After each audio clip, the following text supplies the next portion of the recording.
Humans have had a close relationship with animals for thousands of years. Scientists agree the domestic dog has been a trusted pet for around 15,000 years. And cats became part of the household from 10,000 years ago. And now it's estimated there are at least 600 million pet cats in the world. Exotic pets have also been kept for thousands of years. It's well documented that the Egyptians kept baboons as pets, and exotic animals kept in the home feature in many ancient texts. In modern times, the keeping of exotic pets has increased. A staggering statistic is that there are more tigers in the US alone than there are in the wild. Animal owners truly believe they are playing a role in preserving the numbers of exotic animals. But on the other side of the debate, there are those who believe it is a cruel practice to keep any animals in captivity. This series explores the issues from both sides, from those who know the dangers, but see the benefits, to others who condemn the keeping of exotic pets. Their stories follow.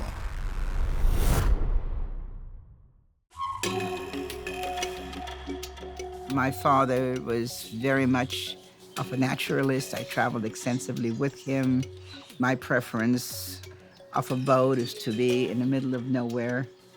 I like the outdoors. I like animals. I like to live amongst them.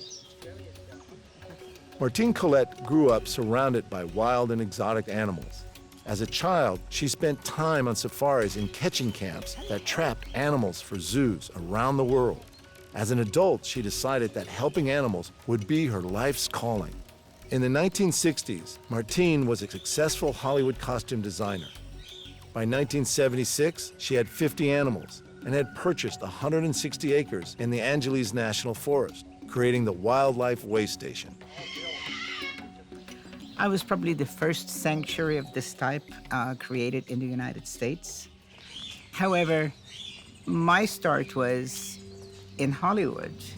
It was fashionable to have exotic animals as pets. And my husband was in the motion picture industry.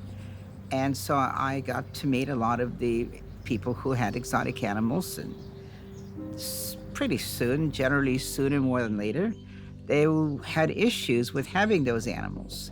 And they would call the zoo and they would say to the zoo, I would like to donate my ocelot, my monkey, my leopard, my whatever. And the zoo will say, well, no, thank you very much. We have all the ocelot, leopards, monkeys that we could use, and thank you very much. So what do you do then? And then the Hollywood phone lines began to ring, and then somebody will say, well, didn't so-and-so marry some gal that came from Africa? And that made me an expert in every field, right off the bat. And I took my first animals in the early 60s, and they have not stopped coming into the 2018s. Since it opened, the Wildlife Waystation has rescued, rehabilitated, and given permanent sanctuary to over 76,000 wild and exotic animals. Yet Martine still recalls the sanctuary's first acquisition. Yes, it was a mountain lion.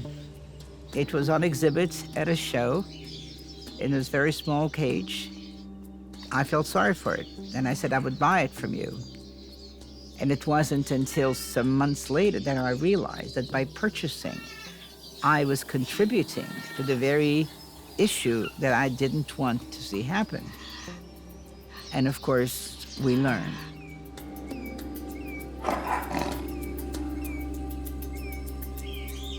Four decades later, Martine has won many awards and accolades, and Wildlife Waystation is home to more than 400 wild and exotic animals. Still, Martine considers improving the lives of the animals to be her greatest achievement. Being able to make a difference for however length of time to the quality of life for the animals. Animal care is always the most important thing.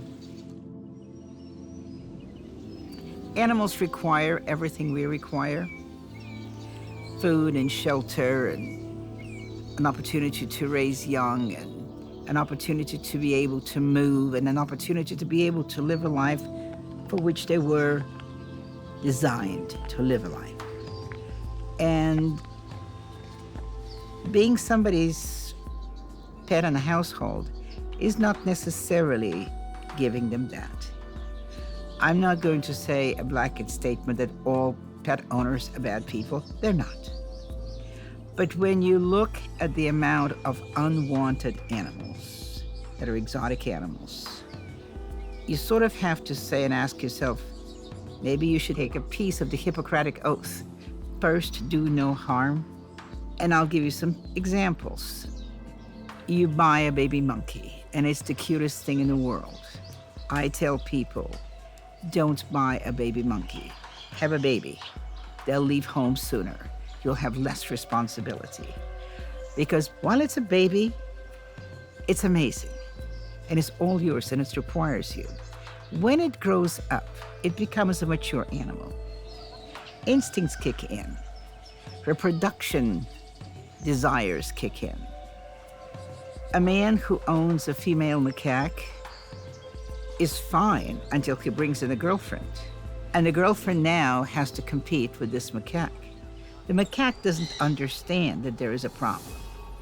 So sooner or later, it bites the girlfriend, then it has to be quarantined or it'll be taken away by the authorities, and the man then has a choice. You choose a girlfriend or you choose the monkey. I recommend they choose the monkey. I am not against the people, I'm pro-monkey. I want the monkeys to have a chance to be who they are and live a life that they're supposed to live. Martine aims to provide the animals with a habitat and lifestyle that is as close as possible to life in the wild. But where many sanctuaries are non-contact, Martine doesn't discourage human interaction. I believe captive animals should have human friends because they're never going to go out in the wild. And this is a controversial subject. Some people don't believe it. Some people do. I happen to believe it. I like the animals trusting us. When I want to look in somebody's ears, I want to be able to have them come over. I want to look at their ears. I want them to open their mouth for me. I want to see the rear end. I want to be able to give them a hand injection if I need to. I want them to be comfortable enough so that we don't have to tranquilize them as many times to do some basic performances that need to be done. Those basic performances are usually carried out by the Waystation's resident vet, Rebecca. I feel incredibly privileged that I get to go to work every day and, see the tigers. If I have a bad day, I can go and visit with the lions. To me, it's a privilege to get to work on them. But it's also constantly stimulating. Intellectually, working at the Waystation is physically stimulating. It's a lot of climbing and hanging off of things and working outside in this environment. So it's fun and different every day. I have two favorites right now. Bolero, who's our big male lion. He's wonderful. Although he marked me in the face not that long ago. I walked over there with my coffee cup because I go say hi to him in the morning, and he was snuggling at the fence with me, mooing, and then he just turned around and got me in the face and the coffee, and I was offended, and he turned around. Bolero, and then we have an elderly hyena named Gulliver who has chronic heart disease, and in the wild, hyenas usually only live about 10, maybe 15 years, but in captivity, we keep them well into their 20s, sometimes into their 30s. And we almost lost him a couple years ago, and we hand-fed him several times a day for months thereafter when he was not eating and facing death. And so I just got to where coming out and sitting there and scratching him, he's pretty special. This place has a unique history. And I like the idea, from a veterinary perspective, my mandate's very clear. We're not breeding, we're not exhibiting, we're not selling. I need to keep them healthy and give them a good quality of life while they're here. And that means I have carte blanche to do what they need. And as a vet, that's what you want. Much of Rebecca's work needs to be carried out with the animals under a general anesthetic. After all, the Wildlife Waystation's residents are dangerous wild animals, and incidents at sanctuaries are common. In 2013, an employee at Joe Exotic's Greater Wynnewood Wildlife Park lost a hand in an incident with a tiger. In the same year, an intern was killed by a lion at a sanctuary in California. And in 2016, an employee was attacked by a crocodile in an Australian wildlife sanctuary. As you'd expect, Martine has strong feelings about exotic pets. A lot of people like to keep reptiles. And by and large, reptiles can make excellent pets. They can. There are things like ferrets, and they're very playful, and they enjoy, and they have a wonderful time. So yes, there are smaller animals that make great pets, but it can't scare the neighbors. It shouldn't be able to eat the people. It shouldn't require such care that you are being cruel to this animal. The animal has to get something from it for their own life. It's got to be good for both parties. And yes, I know there are wonderful pet owners in the world. There are. But when you look at a whole, when you look at the entire animal welfare, again, I go back to my Hippocratic oath. First, do no harm. And if you cannot guarantee that every animal is going to be well and happy, then you probably shouldn't do it. Although Martine is against keeping wild animals in captivity, she's realistic about the possible benefits of captive animals. This is a very difficult argument, and there's lots of pros and cons, and it depends who you talk to. I find that most people, unless they have seen something, smelled something, touched something, felt something, basically it's not in their world, and it doesn't mean a lot to them. I think children need to see the wonder and the magnificence of animals. They need to be able to connect to animals some way. And I know a lot of people will say, yes, but there is films and there is pictures and there is books. It's not the same. There are pictures of apples and there are pictures of trees, but it's not the same as an apple and a tree. So I don't know what the future is going to bring, but for the sake of the animals, I think for people to care about something, for them to protect the animals, they need to care about the animals. And to care about the animals, they need to be able to relate to these animals. They need to be able to identify with them. They must have some connection. Otherwise, why would they care? So I think it's important that we always maintain a connection with wildlife as well as domestic life. Whether that be wild animal parks, or whether that will be zoos, or whether that will be some other arena they will yet to be developed. But I think people need that. And after 40 years in animal rescue, Martine also applies her pragmatic attitude to the future of facilities like hers. Ideally, all of us should be striving towards putting ourselves out of business, ideally. But then there is the real. And I'm not sure it's going to happen in my lifetime. Perhaps it will, but I doubt it. I would never want to see a world without animals. I would never want to see a world where children do not live amongst animals. To me, it is absolutely critically important that people learn where we come from, who we are. We are a species like any other species. We're just smarter.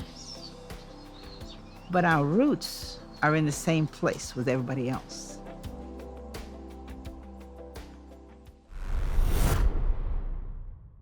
The moment I met Allie, the moment I met Allie and the moment we started rolling around and hugging and playing and this and that, I knew that I don't want to be an orthopedic surgeon. I want to be whatever this is. I want to do this.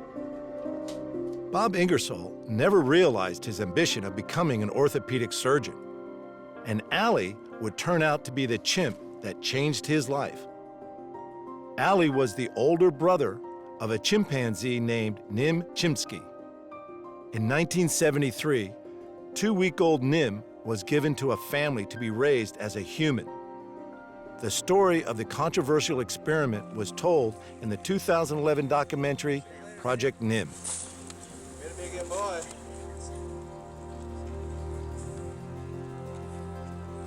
It was the most joyous experience of my entire life to be with chimps. And I knew that unconditional kind of a, one-on-one, the relationship, that the space between the chimp and you is a beautiful spot if you do it, if you understand it, if you recognize it.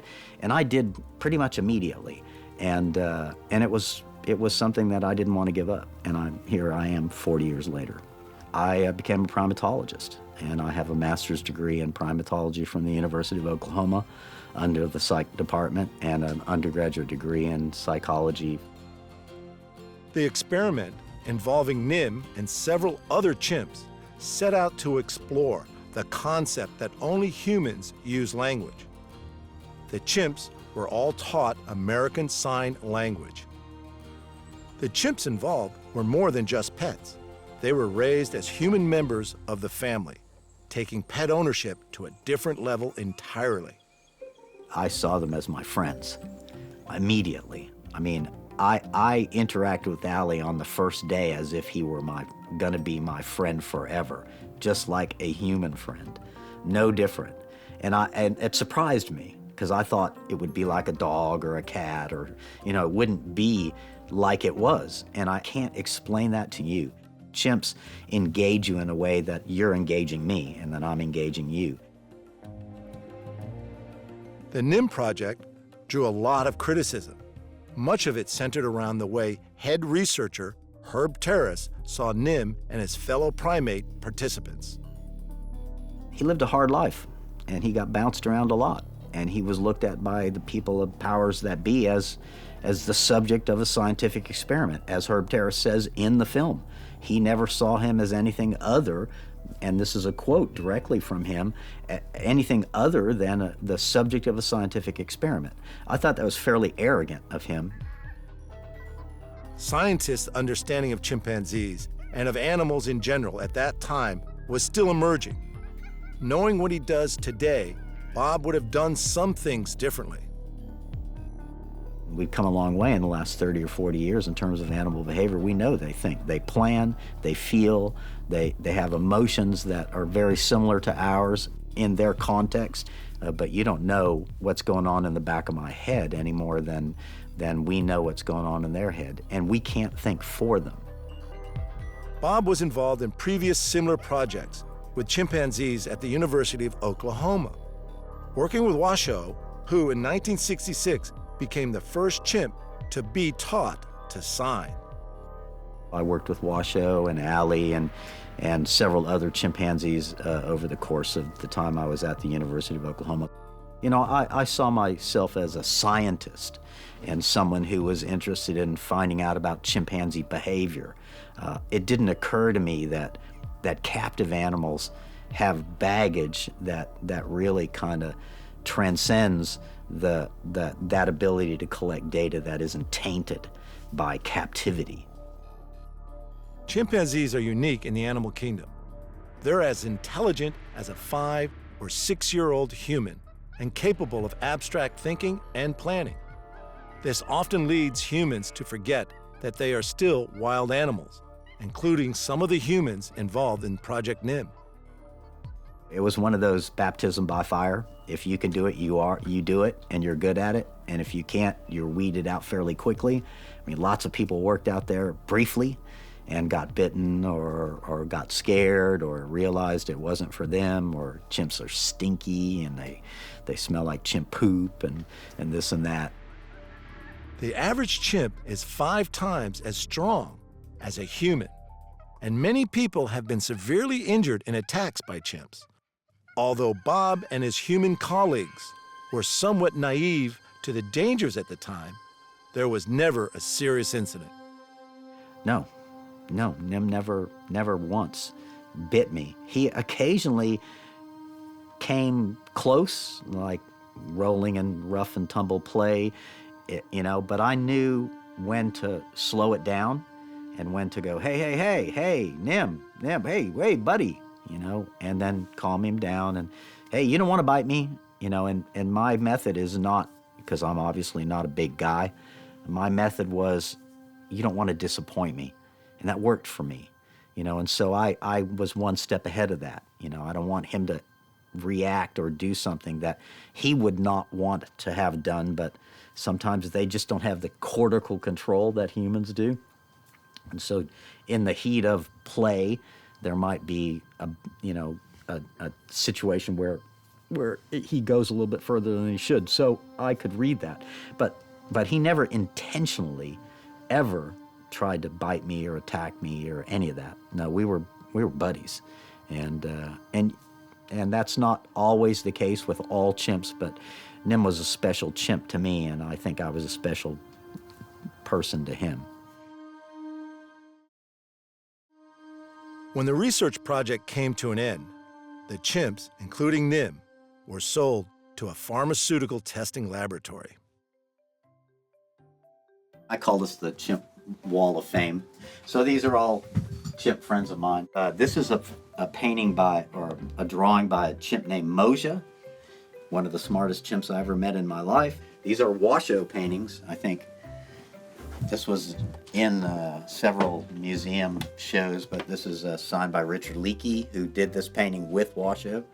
So I've had an interesting and somewhat rewarding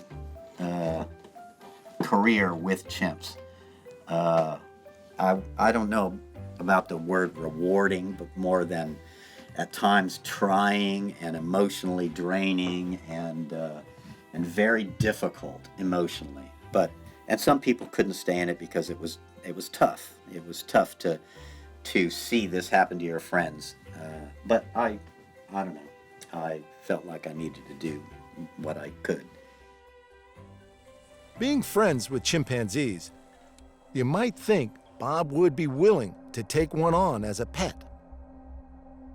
Well, there's literally millions of dogs and cats out there that need a home. Let's solve that problem before you go out and get a monkey. We don't need exotic animals necessarily. I just think that you can get almost as much from a dog or a cat as you could from any exotic animal, and you don't put baggage on the dog or the cat.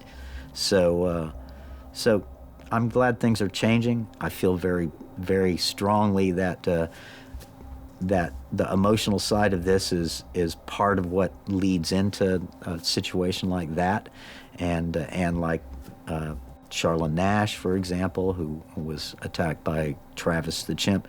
I think that those folks are caught in a weird spot, because they got their animals not in a malicious way or not with any bad intention. They just didn't know and were misled by a breeder or someone who gave them the animal, and then they found out that, oh no, that monkey loves me but not my grandkid, and that puts people in danger. I mean, capuchin monkeys, as little as they are, they can put a big hole in you. And I've actually been bitten by a capuchin monkey, and I can tell you this, it was a three-legged monkey, weighed about 2.5 pounds, and it was one of the worst bites I've ever had. I actually had to consult my doctor. When the NIM study ended and the subject sold to medical testing, Bob's life path was again decided by a chimpanzee.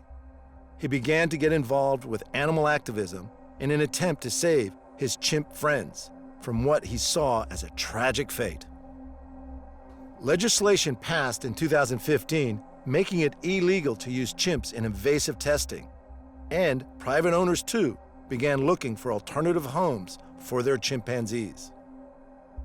Nobody wants a 3 or 4-year-old chimp, maybe, but a 6-year-old chimp you definitely don't want. I mean, because big chimps can be dangerous. They're not as fun, because most people are looking for a child replacement. You've heard it, I'm sure, a million times. It's my baby. That's a good baby. Her's a good baby. Her getting tired, isn't her? Those brothers are so crazy. Come on, sweetheart. It's not your baby. That animal had a mother, a real chimpanzee mother.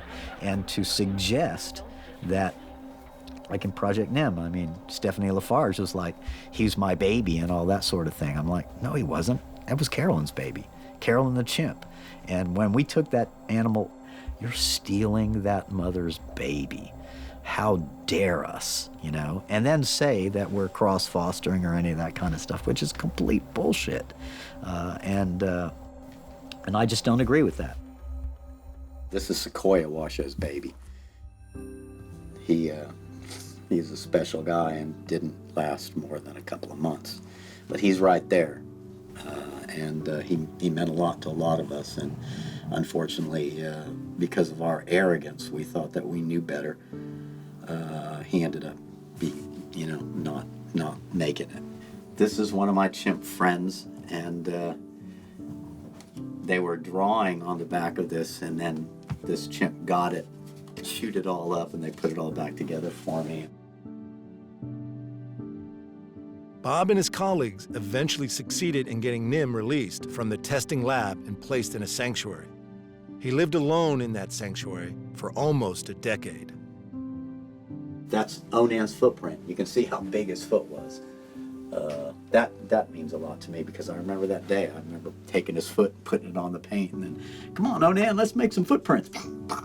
You know, so back when I hadn't come to the spot where I am now. I mean, like, here's Moja holding a camera, very similar to yours. And she was a great photographer, actually. She knew how the camera worked and all that. Nim had a Polaroid, so we would let him take, my idea was that we were going to let Nim take pictures of his favorite places and then place them on a map or whatever, and on the floor of his enclosure, and then we would also have a book, and we would figure out exactly, because planning and that sort of thing in the 70s was not, not something that we knew or understood much about in terms of chimps. So I thought, well, he wants to go to a certain place. Let's see if he can tell me where he wants to go in pictures and sign and all that, cognitive mapping and that sort of thing. But then the ethical issues started to creep in, and I started to realize that's really silly. Nim eventually lived out his life with some of his chimp companions, and he died of heart failure at the age of 26. Bob maintained contact with him whenever he was able. I feel that I am a lucky guy to have had this kind of experience in my life, and that not very many people get to interact with chimps on that level. And one day, maybe 200 years from now, people will look back at this and see me and understand exactly why I did it, because maybe all these problems will be solved and chimps will be, in the wild and, still there if the planet exists at all in 200 years. And they'll look back and go, wow, that guy was one of the last people to ever get to interact with chimps on that level. Not that I'm proud of that, because if I could go back now, I would probably, if I were God, I would go back and stop importation of chimps at all into any country and all that sort of thing, but I'm not. In the 60s and 70s and 80s, when there wasn't a moratorium on breeding and that sort of thing, now we're pretty aware of, because captivity is the enemy. I mean, for all exotic animals. I mean, you take them out of the context that they should be in and put them into a cage, that changes that animal profoundly.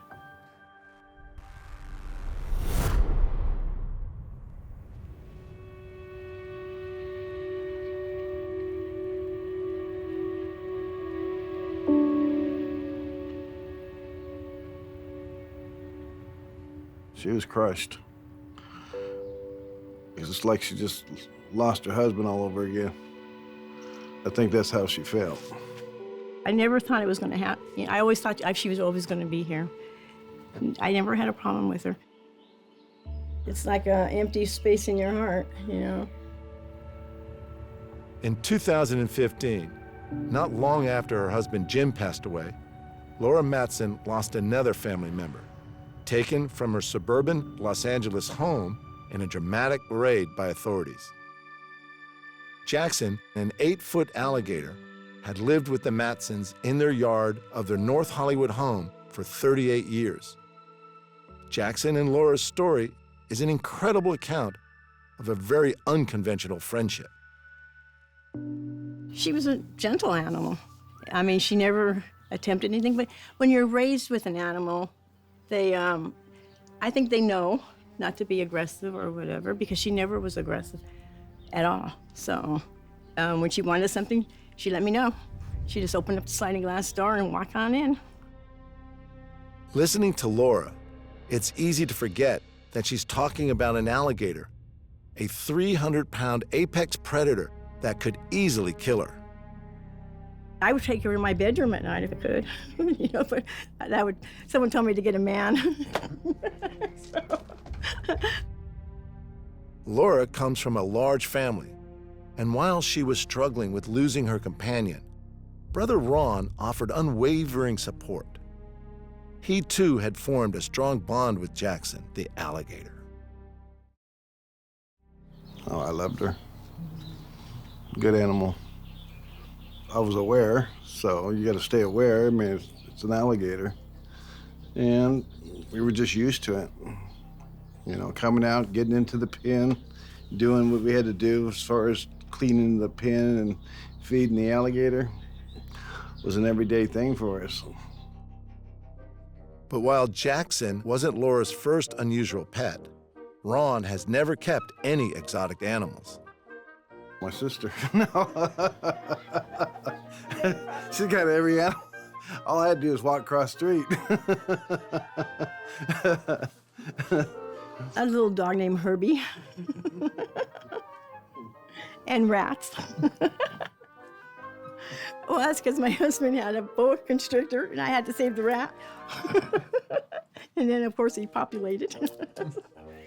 I had a raccoon and a quail. So I had a beaver. But I had to give the beaver back. But, and a groundhog, or one of those things underneath the ground in Thousand Oaks.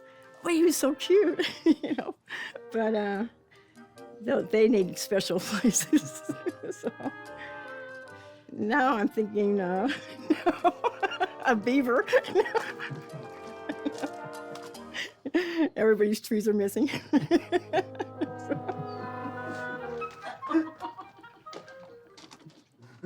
And they'll be pointing at my house.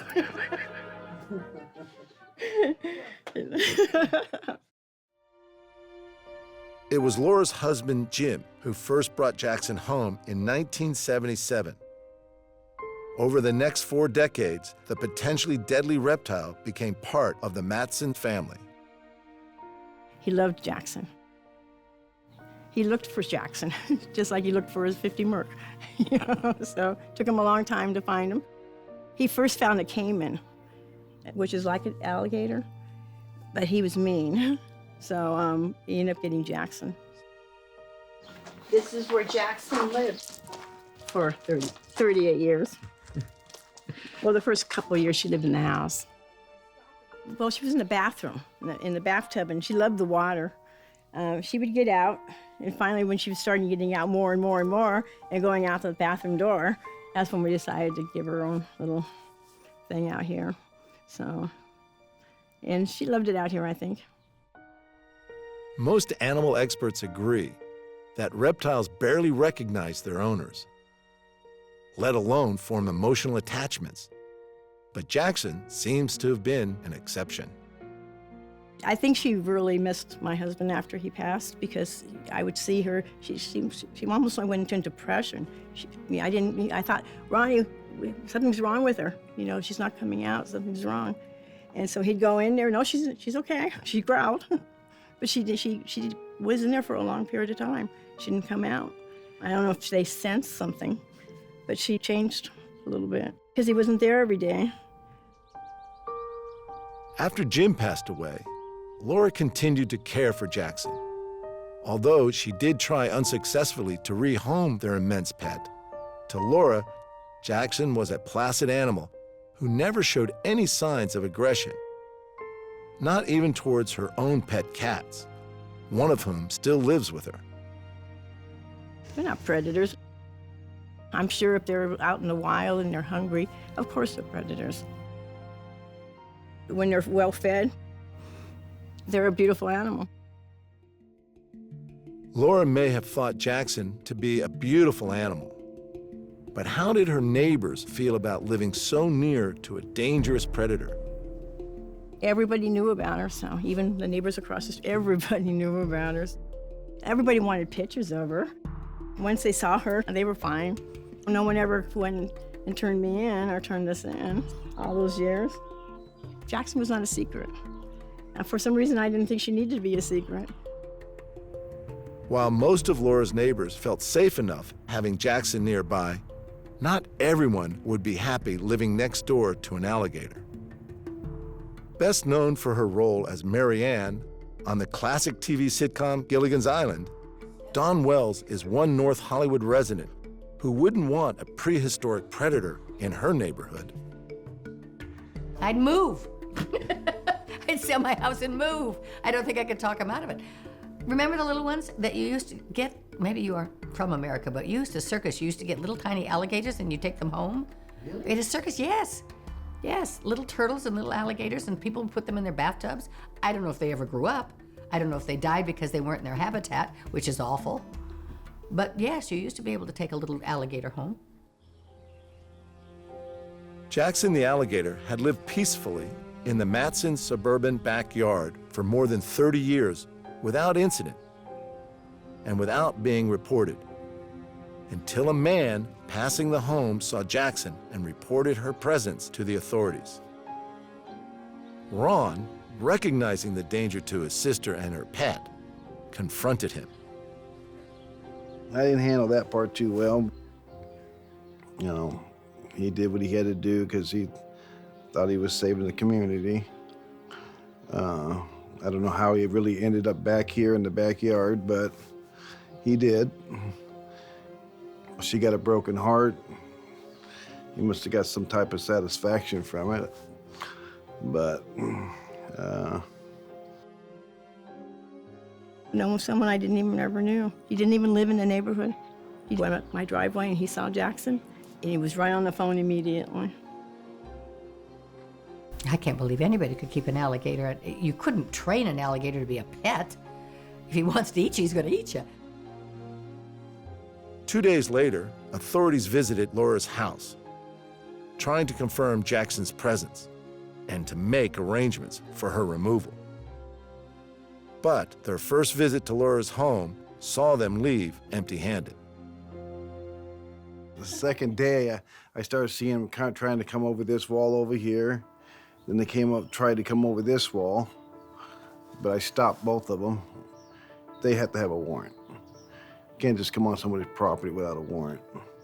How I noticed it wasn't good for us is because they had a car here, and on the corner, so like I told my sister, it's over. Okay, so I already knew this was the day, which ended up not being the day. They couldn't find Jackson when they came in here. So 3 months later, I said, I think we should do something quickly because they're gonna come back. The report about Jackson claimed that Laura had been feeding her feral cats, and even some neighborhood cats had gone missing. When authorities canvassed the suburb, only 11 reports of missing pets were recorded over the previous 40 years. Never aggressive, never. She was well fed too, so there was no need for her to look for food. And plus she was picky. She only liked chicken hot dogs. I tried to give her fish, I tried to give her other stuff, no way. She just threw it out of her mouth.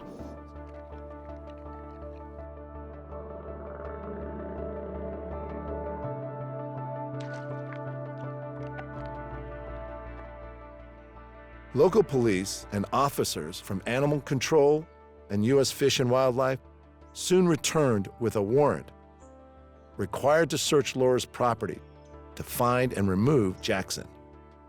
I heard some commotion out here, and I just knew from the voices that something was going to happen. They weren't going to settle for anything. Jackson was gone, no matter what. I knew it. I think my sister knew it. So, no. I'm not saying we broke the law, but we did get attached. So, they did their job, we did ours. Let's put it that way.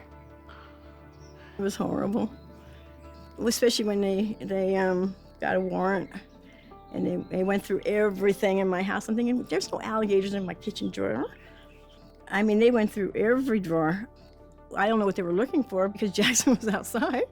I wish I would have thought about putting her underneath the house, but I didn't think about that till later. So, but they probably wouldn't have left because this guy took a picture of her. That turned me in, so. Laura was right. This time, the authorities were not leaving without Jackson. Once I seen the warrant, I knew we had a problem. I knew my sister was in here sleeping. I knew I had to get her out because they weren't leaving. My job's to protect her. And just one thing led to another, and next thing we know, we got them all over the property. The police officers, animal control, the zoo ended up coming. So. I had no rights whatsoever. They wouldn't tell me anything about her. They wouldn't let me see her, nothing. They came back. And they finally found Jackson, and, well, we helped them put it in the truck, and off to the zoo it went. And then we set up a habitat for her. So she's doing real well now, real well. Yeah. Jackson was rehomed at an alligator park in Colorado, and a GoFundMe campaign was launched to create a new habitat. We were the biggest donors. Okay. But she's happy, and we will get it back out there to see her. Despite taking good care of Jackson since the 70s, by not having the relevant permit, Laura was breaking California law.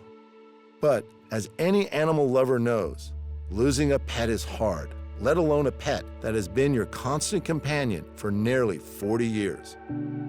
Now that they ran their law down, how it really works, okay, I understand now. But at that point, you don't think about stuff like that. Even if they would have told me afterwards, I wouldn't have cared about that law. I just kept doing what I was doing. Because you get attached, and once you get attached, it's it. I think she probably misses me. I'm sure she misses the chicken legs and the hot dogs. When I go to bed at night, I think of her because that's when she would make the thumping noises. And I miss that, so. But I'm glad where she's at. She's in a beautiful place, so.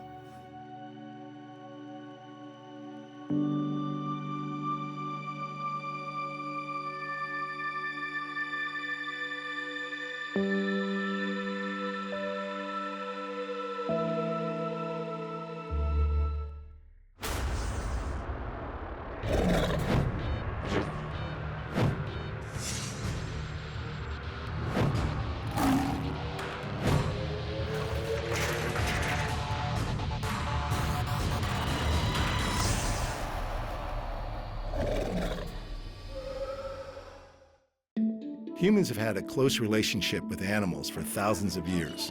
Scientists agree the domestic dog has been a trusted pet for around 15,000 years. And cats became part of the household from 10,000 years ago. And now it's estimated there are at least 600 million pet cats in the world. Exotic pets have also been kept for thousands of years. It's well documented that the Egyptians kept baboons as pets, and exotic animals kept in the home feature in many ancient texts. In modern times, the keeping of exotic pets has increased. A staggering statistic is that there are more tigers in the U.S. alone than there are in the wild. Animal owners truly believe they are playing a role in preserving the numbers of exotic animals. But on the other side of the debate, there are those who believe it is a cruel practice to keep any animals in captivity. This series explores the issues from both sides, from those who know the dangers,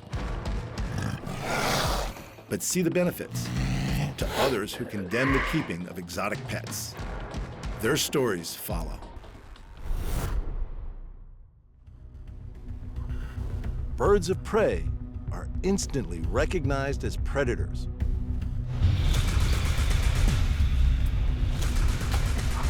Yeah, this is golden eagle. They are built to hunt and are some of the fastest animals on Earth.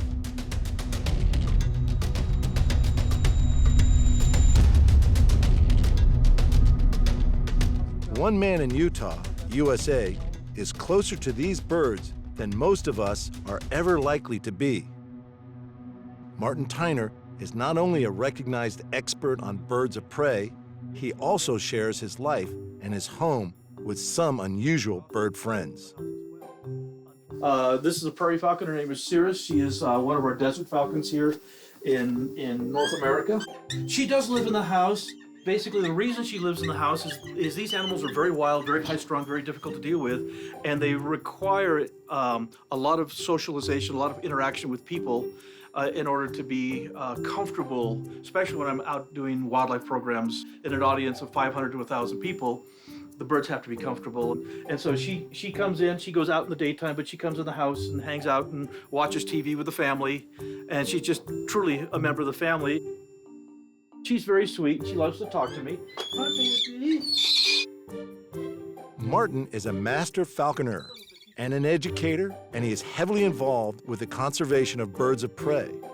But he is very aware of the dangers of keeping these large birds, and he never forgets where they have come from.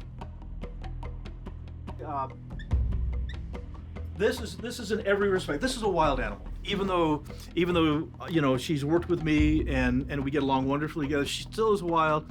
She still has a very strong fight or flight instinct. She's still instinctively afraid of humans. And so, but you know, being again in the house, in her location, strangers and cameras and things, that's pretty tough on her. And so the hood is actually her protection against stress. It just covers her eyes, so now she can kind of just sit quietly and she doesn't feel frightened. Putting a small leather hood over the head of the bird instantly quietens them down and gives the bird a sense of security. Martin is an expert on the handling of birds, so taking his feather friend back to her pen is a simple procedure. Having a bird of prey as a pet might be a different story altogether. It actually isn't quite like a dog or cat in that with a dog or cat, they have been domesticated. They want to be with you. They want to be your friend. When it comes to apex predators like this falcon and my eagle and my hawk that I fly, these animals don't necessarily like you. They don't necessarily want to be with you. They don't necessarily respect you in any way, shape, fashion, or form. But what they do is they exploit you. So the truth of the matter is she's the hunter, I'm her dog. You know, falconry is one of very, very few relationships between man and wildlife that's mutually beneficial. We don't own these birds in any way, shape, fashion, or form. We serve them well. And that's the only reason they come back. Many of the birds here are rescues or long-term patients needing rehabilitation. But some have been bred in captivity. This is about as high-strung and difficult as you can deal with. And I've loved the challenge. She's really an amazing animal to work with. In no way is she a pet. She's strictly an apex predator, and you have to love that, but you never consider this a pet. She'll hurt you.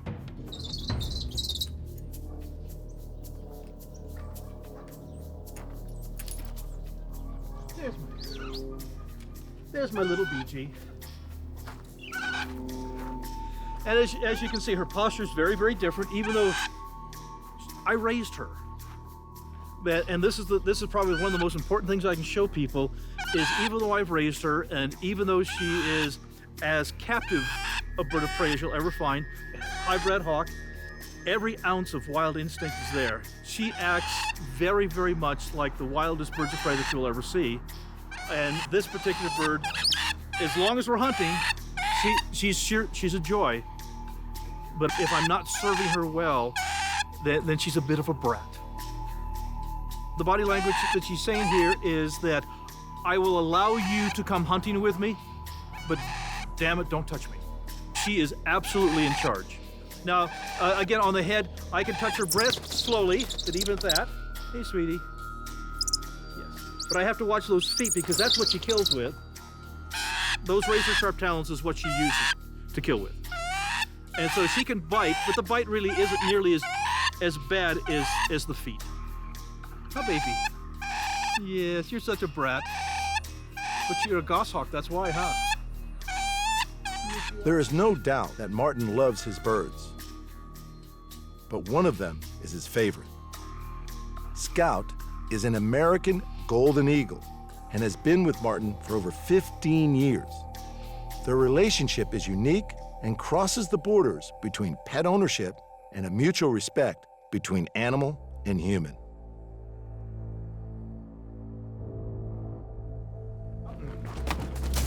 It's okay, Scout. Bounce, bounce, bounce, bounce, bounce. It's all right. Come on here, guys. We'll confuse a little bit. Oh, boy. Come here.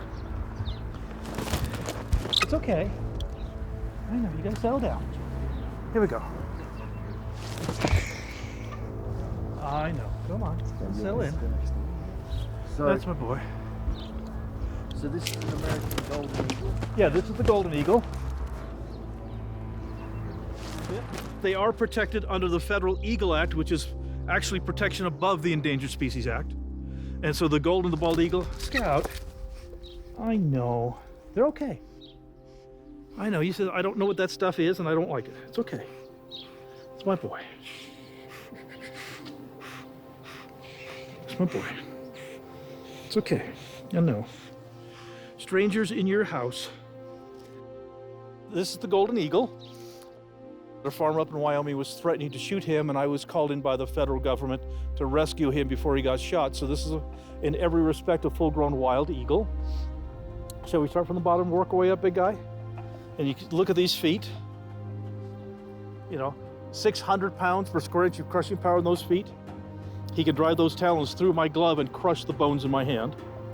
So it's really good he likes me. We appreciate that.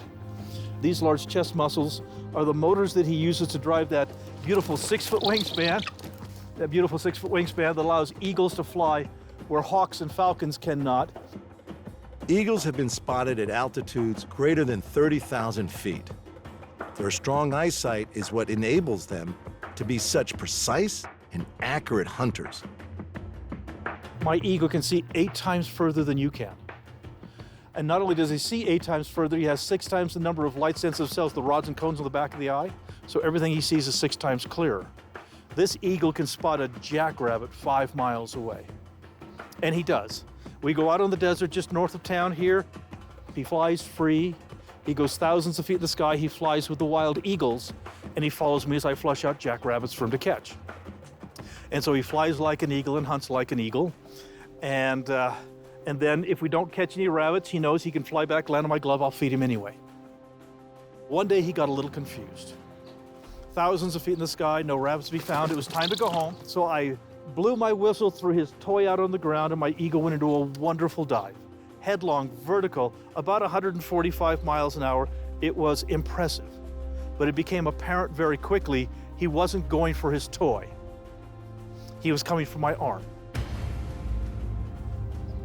When I woke up, I was 6 feet back, laying face down in the dirt, with my eagle standing next to me, looking down at me to say, "Why are you laying there?" I had a long talk with my eagle that day, how I cannot withstand the impact of an 8-pound bird at 145 miles an hour, and I would appreciate if you'd never do that again. He dislocated my shoulder and damaged my back and knees. Looking after eagles does have its challenges, They are, after all, a major predator and can leave a nasty bite. He's the hunter, I'm his dog, and he and I have been together now for 15 years, and so he's kept me for 15 years, so that's wonderful. This is truly an honor to be able to have literally your best friend is a wild golden eagle, and wild in every sense of the word, and to have the privilege of that wild animal coming right out of the sky, coming back to me, landing on my glove, and being able to understand him is something that's almost beyond words. Martin often hand feeds sick or injured wild birds, nursing them back to health. But sometimes his care is not enough. Those times when I do have to euthanize an eagle, it really tears me up because, I've dedicated my whole life to rescuing them. And so quite often I have to just grab Scout and we'll just sit out in a shady spot and we'll talk. Yeah, we'll get our feelings out. And to be honest with you guys, he doesn't care. It heals me. He doesn't understand, but it allows me to vent and to feel better. Yeah, he's such a good boy. It could be easy to leave the story of Martin and his birds here, but there's much more to this man than just his love of birds. As we drive out to a remote desert area with a rehabilitated hawk in the back of his car, Martin is at his happiest. This is why he does what he does. The thrill of releasing a bird back into the wild is something he has experienced many times, and he passes this joy on to visitors and bird lovers whenever he can. The Southwest Wildlife Foundation of Utah was started by Martin to assist in returning eagles and other birds of prey back into the wild after injuries sustained mainly by human intervention. Over 100 birds a year are rehabilitated and returned to the wild, an incredible statistic considering that the person responsible for helping these animals was not always a big fan of birds. Well, actually, as a child, I was terrified of them. My earliest childhood memory was such a horrible fear of birds. I had climbed up on the kitchen table at my grandparents' house. My grandfather had a pet parakeet, and as a little tiny toddler, I decided I'd pet the pretty green little bird in the cage. I stuck my hand in there and went to pet the bird, and the bird bit me. And I pulled away from the bird, and me in the cage, and everything fell off the table and smashed everywhere, and it was traumatic, and that caused me to have a tremendous fear. And it was getting worse and worse. Every time I'd see even a sparrow fly overhead, I'd scream, run for the house. Keeping a few birds for education and friendship is important to Martin, but he sees what we are doing today as being far more beneficial, especially after he has spent many weeks or months treating so many injured animals. But does he feel a loss when the birds just fly away? I get asked all the time from people, you've put your heart and soul into rescuing these animals and they just fly away. Does that make you feel bad? And the truth of the matter is, no, that is my reward. Like I said, we don't get paid for this. My reward is the knowledge that there's one more beautiful eagle, hawk, owl, whatever, back in the sky. There's one more beautiful deer, or coyote, or fox back in the wild. That's my reward. It's always a really good day when I can turn something loose. Today, Martin has enrolled some help with the latest release. It's an emotional moment, and neither of the men know quite what to expect. You'll release the bird. You just follow my instructions, and you'll be perfectly safe. And I'll take the bird out of its box. I will hand the bird to you, and I'll show you how to hold it properly. And then we'll just walk over to the rock fence right there and hold the bird for as long as you're comfortable. And then all I want you to do is take the bird and just throw it. Yeah. And it should go. And you will be the last person on the planet to ever touch that beautiful hawk.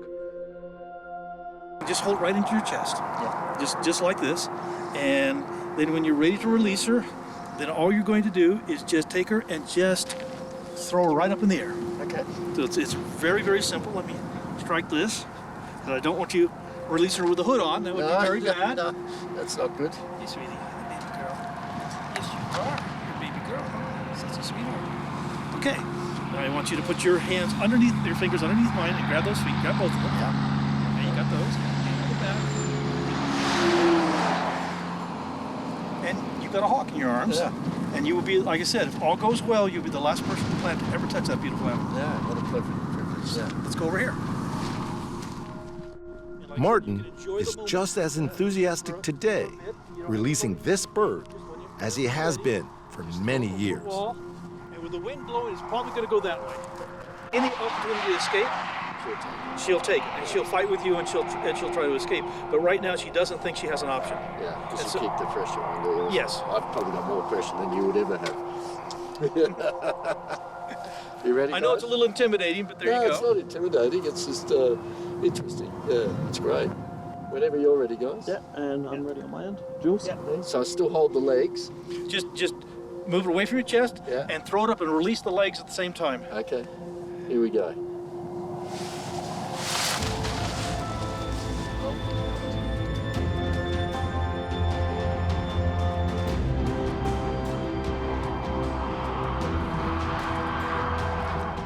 She's landed. Almost, but she will land. Now she's going to, well, maybe she'll catch a little ridge lift and go and continue going up. She's still going. Yeah, she's going to go up. She's catching some ridge lift over there. Wow. Thank you very much. You're very welcome. That's a privilege. Yeah. That's what I do. I just Yeah. you're lucky care for man. critters and put them back in the wild. Yeah.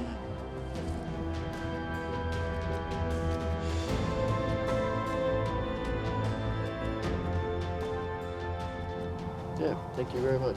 Anytime. Yeah, it's an incredible experience. Yeah, amazing. I've never let anything go before. Tend to keep them and eat them. Well, like I said, this has been my entire life. Yeah. You know, my misguided life. This is what I do. No, it's a great thing to do. Yeah, I think it's so. a great thing to do. No, thank you very much. You're welcome.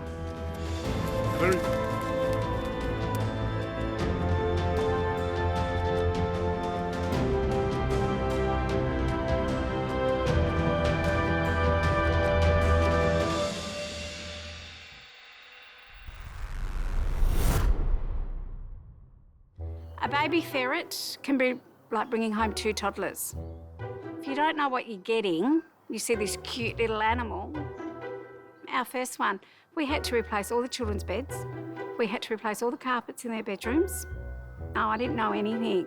I'd be cleaning my teeth and she'd be climbing up and eating the soap. You need to know what you're doing before you do it, or it's dangerous. You look at those teeth.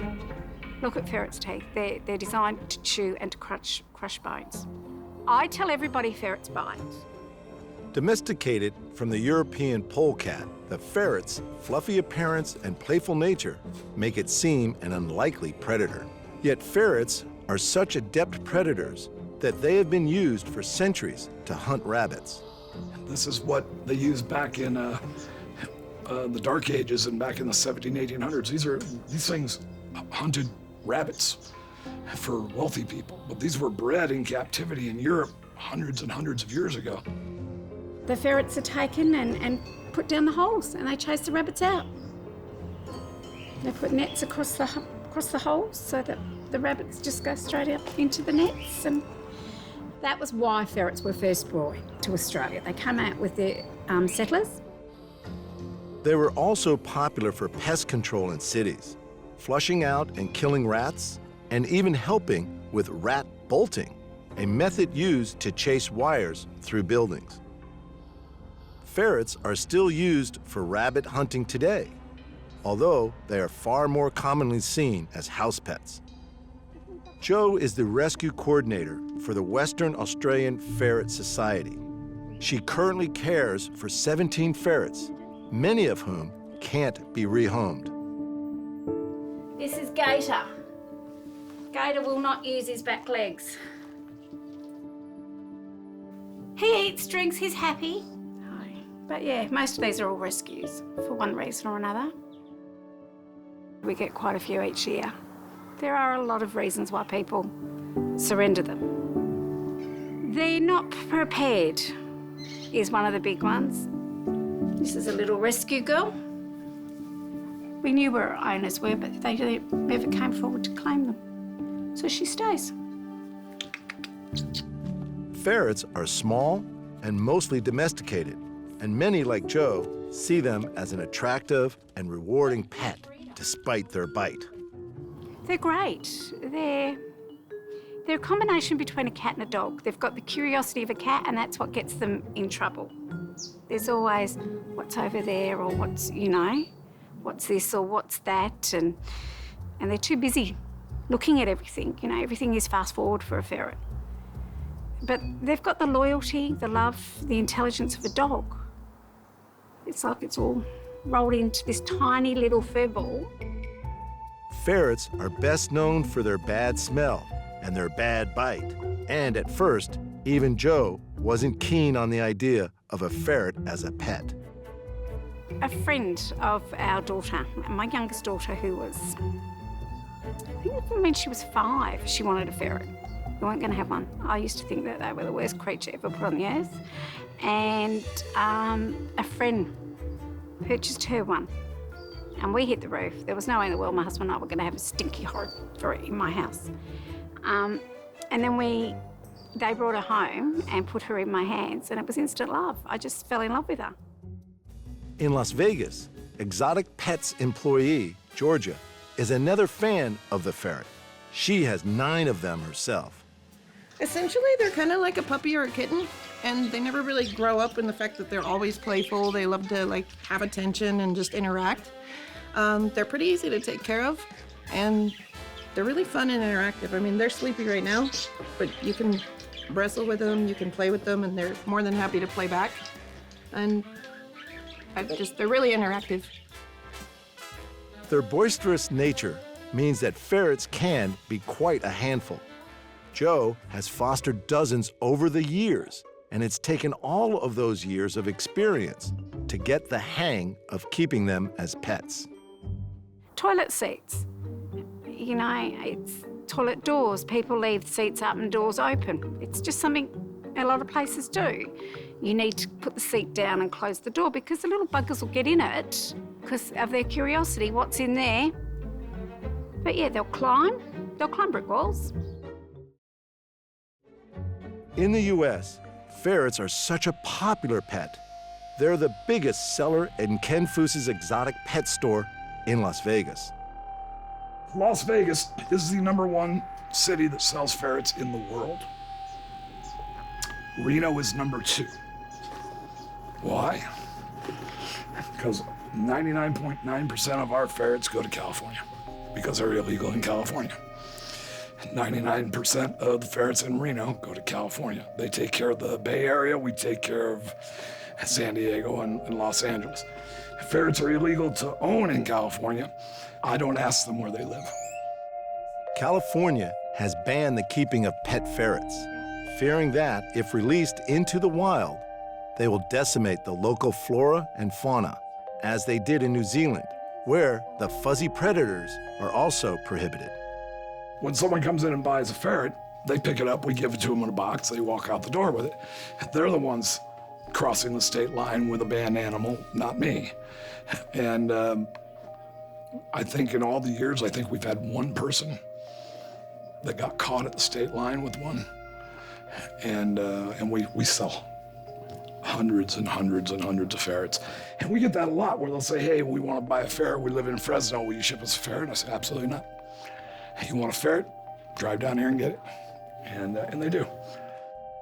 Members of the weasel family, ferrets are obligate carnivores, and in the wild will feed on small mammals and birds. In captivity, they still need to be fed a meat-only diet. I always tell people, think of a T-Rex in a little version. So it's raw meat, day-old chickens, mice, My guys have the raw meat and the chicken hearts and chicken giblets, and they like them. They need to chew. And it turns out that if ferrets aren't properly fed, they may look for an alternative and very vulnerable food source. In 2011, a 4-month-old baby boy from Grain Valley, Missouri, was left in critical condition after a hungry pet ferret ate 7 of his fingers. His parents were charged with criminal neglect. A 1-month-old baby girl left unattended downstairs in her Pennsylvania home in 2015 had her nose, upper lip, and cheek eaten by the family's 3 pet ferrets. And in Lancashire, England, a 10-month-old baby girl needed hospital treatment after she was savaged in her pram by a ferret. Having looked after hundreds of ferrets over the years, Joe maintains that their biting is rarely aggressive. They'll bite when they're frightened. They bite to protect themselves, but they'll also bite to play. One of their favourite games is tag chasey, but they can only tag you with their teeth. It's a form of communication for them. I mean, look, there's 17 ferrets in this house at the moment and there's not a mark on me. They'll come up to you and they'll use their teeth and they'll just go like that. But some people, they don't know it, they've never seen it before, they think they're attacking it. The minute they use their teeth, they're biting them. But generally, they'll only bite because they're frightened. That's it. And once you know how to handle that, you're fine. Again, that's being prepared. See? Not a mark. So he's playing with me, but he uses his teeth. But for some people, that's enough to say they've been bitten. But it's not. It's a way that he's communicating with me. Good boy.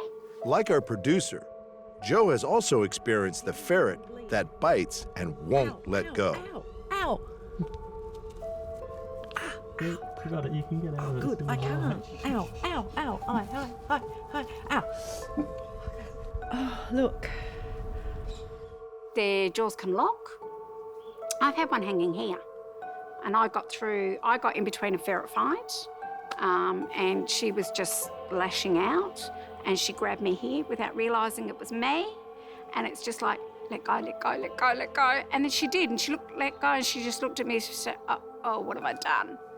And then it was, but just take them, don't pull it off, don't scream, because you're just going to frighten them more. Get a cold water tap and just gently drop it on their head. Their cute appearance can also foster a feeling of complacency. Don't be fooled. These creatures bite hard. And even though they may appear to have given up on their prey, they'll happily come back for another round. Gator, you are no longer my favourite ferret, mate. Ah.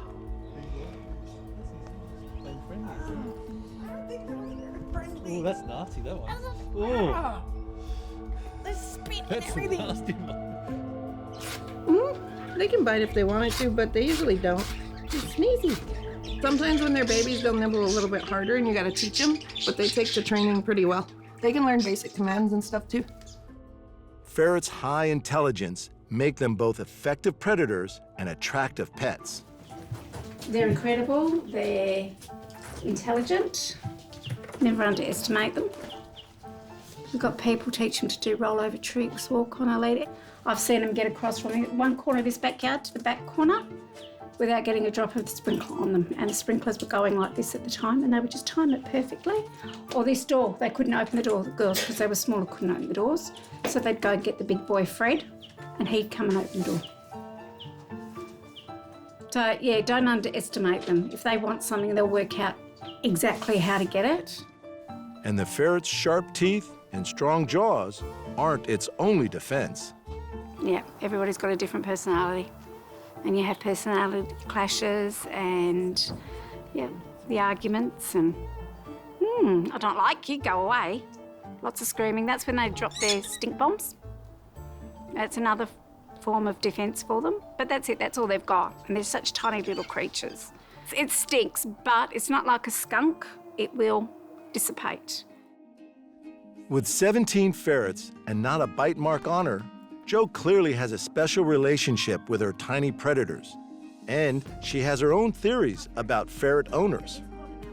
The amount of people that get ferrets, something's happened to them emotionally. Yeah, I don't know what it is or why it is, but they get them. Is it because they're so misunderstood? And people think that, you know, these people think that they're misunderstood or I don't know what it is, but there's something, some connection. And my mother swears I would have had a mental breakdown at some stage in my life. And it was just them that's kept me sane, because I'll just go and sit and curl up with them. It's like having a pretzel or a chip. One is never enough. You always take more.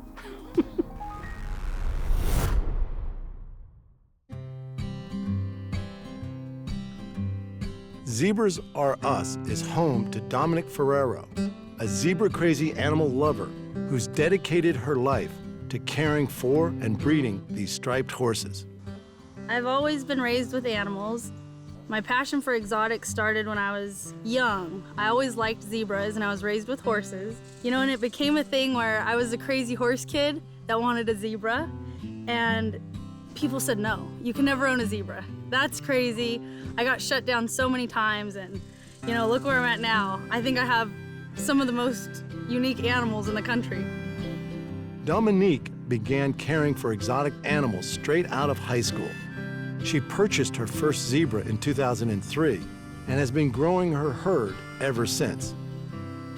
Her passions quickly extended beyond zebras, and her property in Texas is now home to a successful rescue and breeding program and houses over 45 zebras, as well as herds of water buffaloes, camels, deer, goats, and horses. I love my zebras. I will be the crazy zebra lady. I already am, but I'm gonna be the really good one when I'm older. There are certain types of zebras. There's actually a mountain zebra, there's a Grevy zebra, a Grant zebra, and a Chapman, Damara type zebra. We have all the types here, so it's pretty unique to get to interact with them and see the personality differences, because they are different. No two zebras have the same stripes. In fact, their stripes are just like human fingerprints, unique to each animal. Each zebra has different characteristics. The Grevy zebra is known for the large ears. He looks like Mickey Mouse. And they have a white stomach, and their stripes are vertical, and they have a white belly. And then we have the mountain zebra, which looks somewhat like a pony, that has a medium-sized ear and really fat, beautiful stripes on the rump. It kind of does a zigzag pattern, and it does also have a white stomach. The Grant zebra has full belly stripes, and they're thicker, and they do go vertically and horizontally.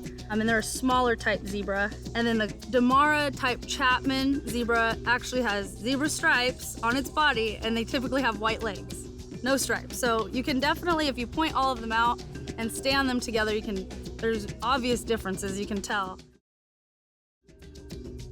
Two of the species of zebra that Dominique houses are endangered, the mountain zebra and the Grevy zebra.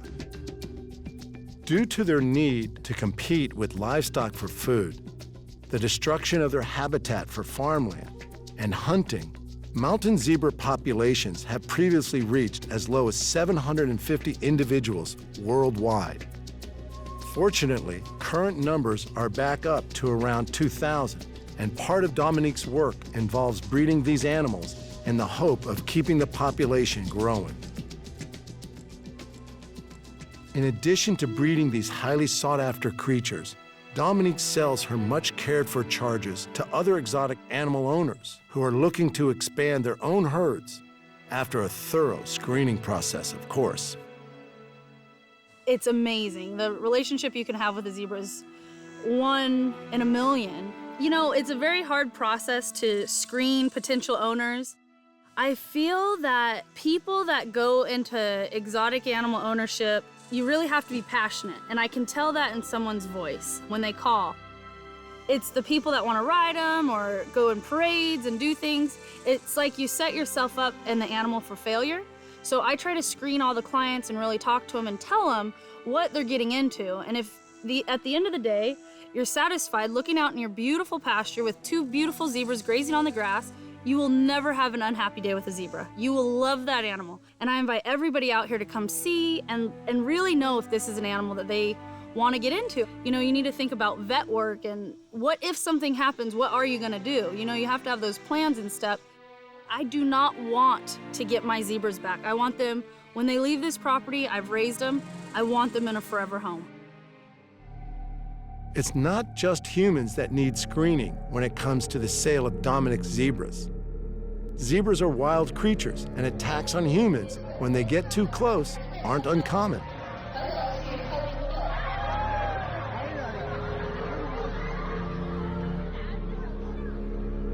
With owning zebras, there is an element of danger.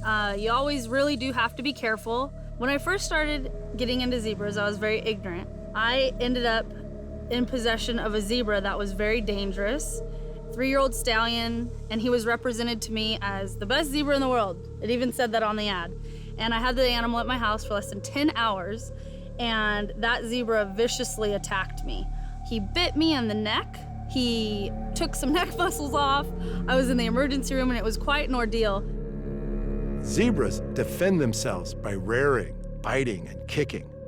In the wild, they have even killed lions, often by breaking their jaws so they starve to death. I've been kicked by camels, zebras, horses, anything you can imagine.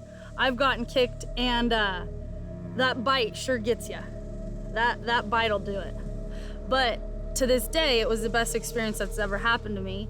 Thank God for my life, and everything's fine, but I learned so much from that day. I learned that you really have to respect these animals, and it can happen at any minute. And I think education is very important. You really need to be aware of what's going on, and it goes back to not having unrealistic expectations. If you plan on loving an animal and not interacting with it and having it graze in a pasture, you're gonna be fine. When we try to move the animals or doctor them, do any vet work, that's where you have to be really careful. And breeding and raising for temperament is huge. The foundation, how the zebra was raised, where it was raised, that's all a big deal. It's kind of like children. There's different ways to raise kids, there's different ways to raise zebras, and I believe that there's good ways and bad ways, and each one has an effect on the adulthood of the animal. I have guys that raise tigers and carnivores, and they won't mess with a zebra. So they're pretty tough animals, but as long as you get around them and you know how to work with them, it's fun. It's really fun. I enjoy it. I wouldn't give it up for anything. Unlike horses and donkeys, zebras have not been fully domesticated by humans. They remain predominantly wild. Dominique's Safe Haven Rehabilitation Program rescues zebras, and they are certainly at home on the ranch. Started out with the zebras, and it slowly trickled into camels and a few different things, and now that I've had water buffalo, I am hooked on them. They're amazing. They're such a neat animal. Dominique's property is prone to flooding, so conditions here are not suited to typical livestock varieties. Water buffalo, on the other hand, thrive on the damp, marshy ground. There are several different types of water buffalo, and all are very hardy animals. The Cape water buffalo is the most dangerous variety, responsible for more deaths than any other. I have some cows I won't go in with.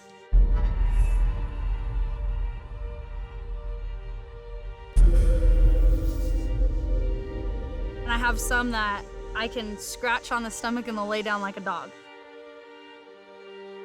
Dominique's property is well secured, not just to ensure the safety of the animals inside the fences. The fencing that I prefer to keep the big herd of water buffalo in is 8-foot tight lock fencing. It is good for the animals inside the fence, and it's good for the animals on the outside. The fencing that we have doesn't allow predators to come in and eat the calves, and then it also doesn't allow the animals that are on the inside to jump over or get through it. You know, dogs can't come in, the calves can't slide out, so it's extremely safe. It's been the best thing that I've found for any exotic. water buffalo in the U.S. are mostly crossbred for a variety of characteristics. I do like to focus on a big horn base, and I want the horns to kind of come back instead of curl. And so we can breed for those characteristics, but they do have giant horns. Some are better than others. Like domestic cattle, some have big horns and some don't. But I do like the big wide ones. Those are my favorite. In the wild, those giant horns are used to establish dominance and defend themselves from predators. In captivity, they ensure the water buffalo remains an outside pet. I would never have any of those in my house. They have been in my house, all of them. It's really fun, you know, when you're like, hey, walk around the corner, you have a water buffalo following you, or a zebra. I mean, you know, it's fun to stand out. And I've taken these animals, surprisingly, I've actually used them all on set. So I've done a few things in the entertainment industry, and I've had zebras in elevators, I've had water buffalo on stage. I mean, the things we've done with animals are pretty impressive. I think anything can be done with patience. In keeping with her obsession for four-legged creatures, Dominique has most recently expanded her herd to include camels. Camels are interesting. I have owned up to 20 of them at a time. I have had Bactrians and I've had dromedaries. A Bactrian is a two-humped camel, and a dromedary, which is the most common, has one hump. And we've used those in the entertainment industry. They're very hardy, easy to keep, very sweet, good animals. Really, really neat. Compared to her zebras, camels are very easygoing and easily trained. They're very emotional animals, so they're the type that you want to ask, which you should do with everything, but you ask them, you can bribe them, and you can typically get whatever you need done accomplished. Their large size can make camels dangerous, but Dominique is more concerned about their lack of manners. Camels do spit. It's a learned behavior, so they don't typically just spit on you. But in my experience, as long as I don't have one that spits, none of mine spit. But if you get one that starts it, 5 will follow. They do bite. Camels are very, very notorious for biting. If you go overseas, you'll see a lot of them with a little nose mask, kind of a guard. I've seen some pretty good camel bites. But for the most part, it's like anything. If you work with them and not against them, you have a great relationship with any animal. It's when you kind of get into the training techniques and when you butt heads is when you might have a problem, but there's some great trainers in the US. Train them as she might, Dominique has still fallen foul of their vicious kicks. I would call it a camel hoof. I've been hoofed by a camel before. I've been camel hoofed. And it's like a frontward kick instead of a backwards kick. They take their front foot and they just whack you with it. If you're gonna get into exotics, camels would be one of the good ones to start with, and they would be, get a gelding or a female. A gelding would be a castrated male. Get something young. I don't recommend bottle babies, but if you get with the right breeder and the right people, you'll have a great animal. Good pet, really good pet. They may be her pets, but Dominique's herds still work for their keep, and they often hit the road in the back of the trailer to take part in events or to be used as therapy animals. I think that any animal likes to have a job, whether it's being ridden or interacted with in therapy sessions, anything like that. I think animals do like to have a job and a purpose. As long as it's kind and the animals are willing, they actually look forward to doing stuff. I've done a few events and my trailer will pull up to the barn and I've got 4 animals waiting to go on the trailer because they know we're going somewhere. So it's typically like your dog. If you take your dog in the car and you go for rides, that dog can't wait to get in the car. Doesn't know what it's doing, but it likes to go and do something. So I think the animals we have like to be a part of something, whether it's being ridden, commercially or privately. I think they like to have a purpose. I like to educate people. There's nothing better than seeing somebody's dream come to life when they actually touch and interact with that animal. All of my animals here are gentle. We really focus on making everything friendly and happy and a really good environment for people and the animals. And when that kid has read about a black and white striped horse in a book, and they actually get to interact and touch and feel the difference between a zebra and a horse or a goat, that's what's gonna help our animals, is getting the kids to learn about conservation and, you know, slowly repopulating, but making sure that our animals don't leave.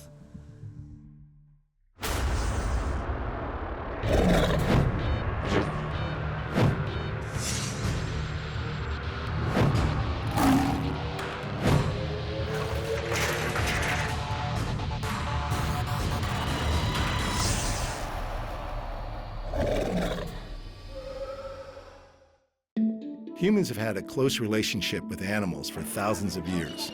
Scientists agree the domestic dog has been a trusted pet for around 15,000 years. And cats became part of the household from 10,000 years ago. And now it's estimated there are at least 600 million pet cats in the world. Exotic pets have also been kept for thousands of years. It's well documented that the Egyptians kept baboons as pets, and exotic animals kept in the home feature in many ancient texts. In modern times, the keeping of exotic pets has increased. A staggering statistic is that there are more tigers in the US alone than there are in the wild. Animal owners truly believe they are playing a role in preserving the numbers of exotic animals. But on the other side of the debate, there are those who believe it is a cruel practice to keep any animals in captivity. This series explores the issues from both sides, from those who know the dangers but see the benefits, to others who condemn the keeping of exotic pets. Their stories follow. From the outside, it looks like an average family home, but this home has some unusual residents. These are our two baby sloths. They're zoo animals, and they're going to go into exhibits in the zoo. But chances are, since my wife raised them, they're probably going to have to come home every night now because they're a little more than just a zoo animal. In 1994, Charlie Samet bought 51 acres of land in Salinas, California. It started as a small exotic animal rental business, supplying animals for film and television, with part of the property dedicated to an elephant sanctuary. It grew into Monterey Zoo, which is now home to more than 100 exotic zoo animals. Or maybe Charlie and his wife, Lisa, just have a lot of peculiar pets. We treat them, I guess, by definition, like pets. It's tough to say, I don't think people should have them as pets, because we spend 24 hours a day with them. Because we're a zoo, we're able to do that. If we had to go to work every day and spend what little time we had left with them, I don't know that they could get the care they need to stay healthy. And they're so fragile. They can't walk on the ground. They have to hold you. They've got a cute little seal-like face, and you put all that together and people just adore them. They're needy. But although they're a little more aggressive than some might think. While the sloths are young, Charlie's schedule revolves completely around their care. So, what's funny is, your life revolves around them. If we're out somewhere, we have to get home because Bugsy and Belle have to get their exercise. So Lisa lets them runs around the house at night. And then we have to make their food, and it has to be cut a certain way. Oh, baby. I know. Now, how do you do this and convince somebody that it doesn't make a good pet? I get it. But I mean, yeah, look at that face. He's real bitey. Sometimes he just gets in these moods, and Lisa will take him into the dining room. They like, the bottom of our dining room chairs is their jungle gym. They chase each other all over. And we'll go walking by, and they'll just come crawling across the floor, lunging at us. It's like, I think they're playing war. But yeah, when he's in a bad mood, he can be very bitey. Monterey Zoo is not an accredited zoo, And that's what allows them to treat their animals more like pets than zoo exhibits. We've chosen not to be accredited by the larger institutions, the larger clubs, if you will, because some of the rules they have prohibit us from giving the elephants the quality of life they need. I think we treat them like pets, but I think we treat the elephants like pets too, and I can't bring them home. Now, my home is on the zoo property. Is that what makes the difference? I don't know. Some of my staff don't have homes on the zoo property, and I let them take some things home. Are they pets? How do you define it? They come right back to the zoo and they have a purpose at the zoo, but we try to treat them all like pets. And the sloths aren't Charlie's most unusual zoo exhibit pets. Wife Lisa has forged a bond with a badger. It was raised here in the house with us. Had its personality and its temperament afforded it to do so, it would still be in the house with us. We love it to death. Unfortunately, it started plucking the tiles off the kitchen floor, so it was time to go to the zoo. But that was a decision it made. It just ended up that way. But we still go down there and put a leash on him and take him for his walk every day, like you would a pet. Given that Charlie's career working with animals started with his pet lion, Joseph, it's not surprising that Charlie blurs the line between zoo animals and pets. I had an African lion that was just beyond the scope of reason. He was so safe, so patient, so unusual. My children could ride on his back. He did things I wouldn't think of doing today. I can't imagine what I was thinking back then. But he could come home with me and sleep on the dining room floor. I mean, he was very, very special. A 1 in a million. It was only because of Joseph's extraordinary nature and willingness to perform that Charlie entered the entertainment industry and later started a zoo. He started this with me. So, I mean, was he a pet? It was much more of a relationship than some lion in a zoo with a keeper. I mean, we went to Africa together, we went to Germany together, we went to Mexico together, we've been in every state in the United States. But technically, we were a business. We were in the animal training and animal rental business for entertainment. Now, again, because I was in that business, I was with him the entire time, and so it created that kind of animal.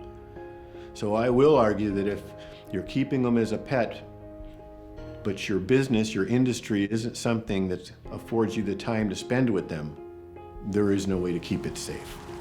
You have to stay with them, you have to be with them, you have to have a team of people that are helping you do it. It has to be a professional situation. But that's not to say there's not pet owners that don't work somewhere else. They don't work commercially, but they're with their animals 24/7, that's what they do. They have the ability to do so, and therefore end up with good animals. Most of the professionals in this business will tell you that some of the best animals they've ever gotten were pets that were confiscated from people because they got so much time and so much interaction that they were just wonderful animals. We have our regular pets, if you will, okay? Because I do tell people it's nice to come home and sit down on the couch with something that you know probably won't eat you. I know. This chicken was brought into a Los Angeles veterinarian to be euthanized because when it was born, its beak was like this. And the veterinary facility, the owner of the facility is a very good friend of mine, and she pointed out that day when I was visiting that if this chicken were a lion or a tiger, we wouldn't think twice about doing surgeries and fixing it. But because it was a chicken, it's here to be euthanized. So long story short is she told me that she would fix the beak if I would adopt it for the zoo afterwards. And so 3 surgeries later with pins and bone marrow transplants, and we fixed the chicken. And that's about as good as we got it, but it can eat now. Before it had to have a stomach tube, and it can drink. So this is, again, we try to tell people, there are unique pets that aren't necessarily lions and tigers. This happens to be a chicken. The chicken had the Monterey Zoo board divided. It came with controversy. There's a lot of people on our board that said people don't come to zoos and pay to see chickens. And our argument was, that's not what it's about. Are we doing what we do because of what people want, or are we doing what we do because of what animals need? Never met who have Charlie continues to blur the line between pet and zoo animal. Even the apex predators get treated like part of the family. You guys okay? Yeah. Put the line up and lock us up. Okay.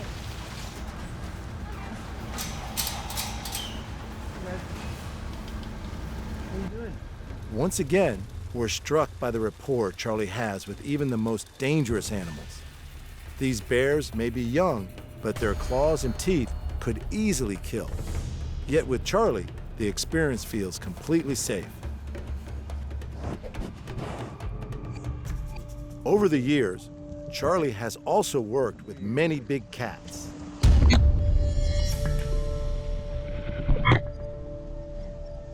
And they all require a different approach. He credits leopards as being among the most dangerous. Problem with leopards is that you walk in with them and you're in trouble and you didn't know it. A lion or a tiger, they'll be on top of whatever they're possessive of, so you know it. It's a very explosive brain. It's a very different brain. Lions then have your social structure to deal with, so they've learned to fight each other. Many companies won't touch lions.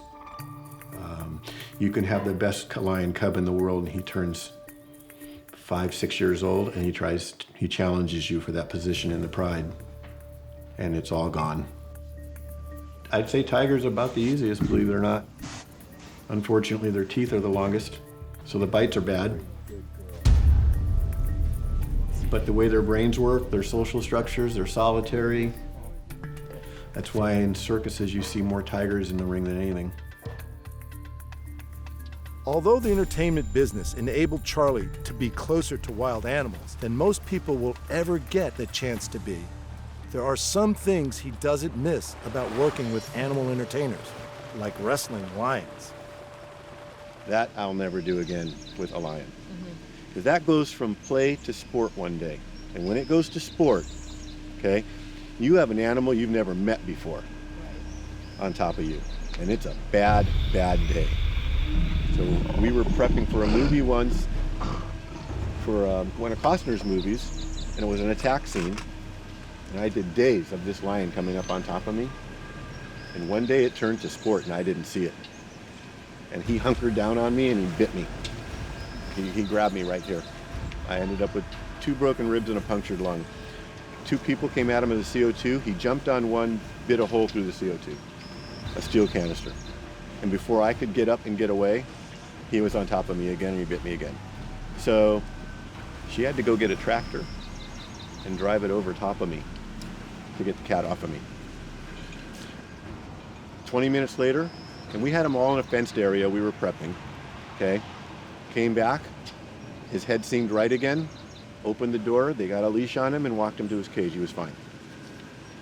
They're just, they are what they are, and you know it going into it. Even those who have had extraordinary relationships with exotic animals know there's always an element of danger.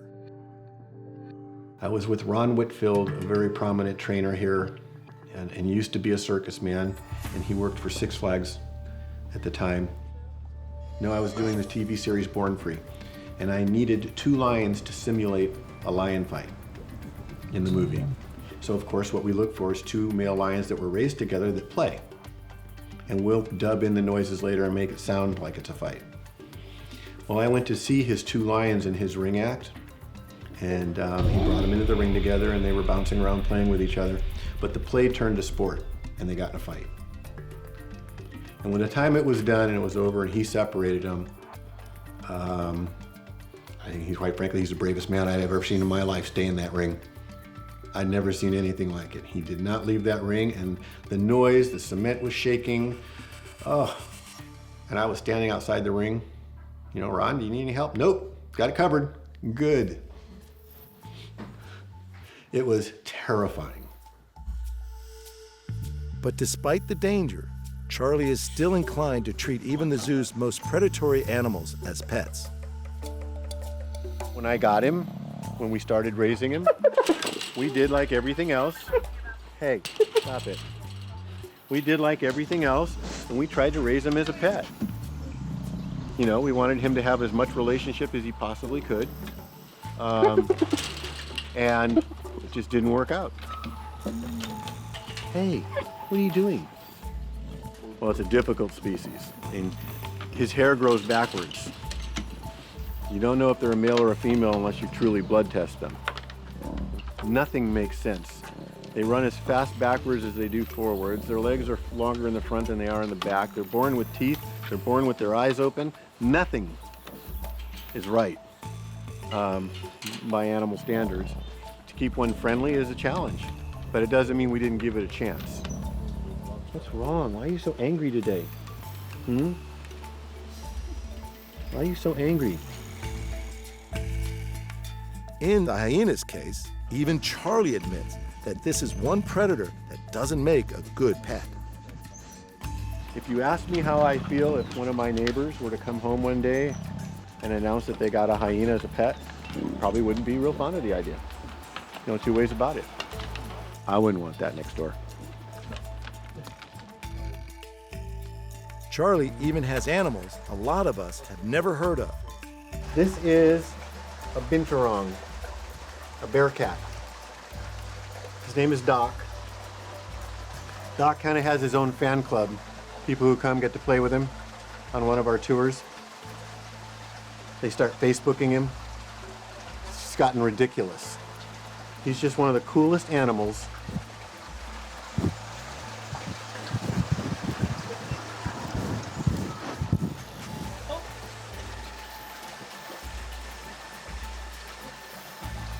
Are you dangerous? Are you dangerous? I know. You're so grumpy. You're so grumpy. Yeah. For some reason, Doc has been really nice. Gets to visit with guests, he gets to play with them. Again, raised in the kitchen, you know, in a home, whether it was my home or sometimes he stayed in other people's homes, and it created this. So if you go to any zoo and you ask for the animal that smells like buttered popcorn, they're going to take you to a bear cat. And kisses. What? At Charlie's Zoo, even mountain lions, the largest cats in North America, become little more than house cats.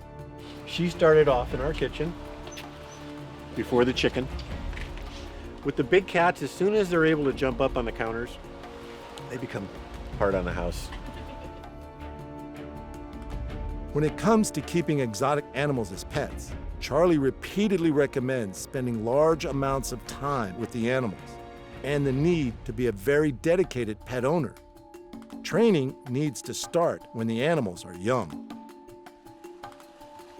Problems with your lions and tigers are you kind of got to be here when they're babies, and you got to stick with them when they're babies. You got to pour a lot into them then if you're going to have any kind of relationship when they're adults.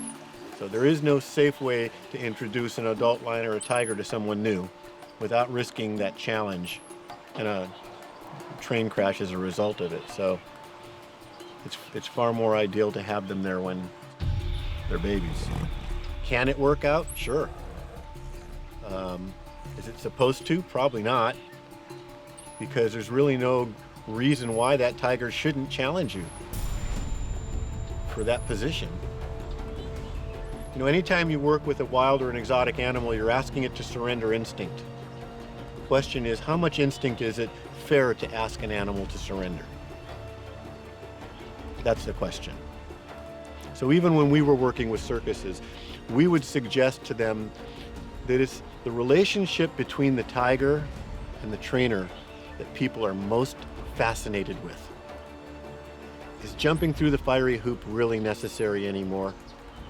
Because if you're up in the crowd and you listen to the crowd, okay, it's when the trainer walks up and hugs that lion and disappears in his mane, you hear all the oohs and the ahs.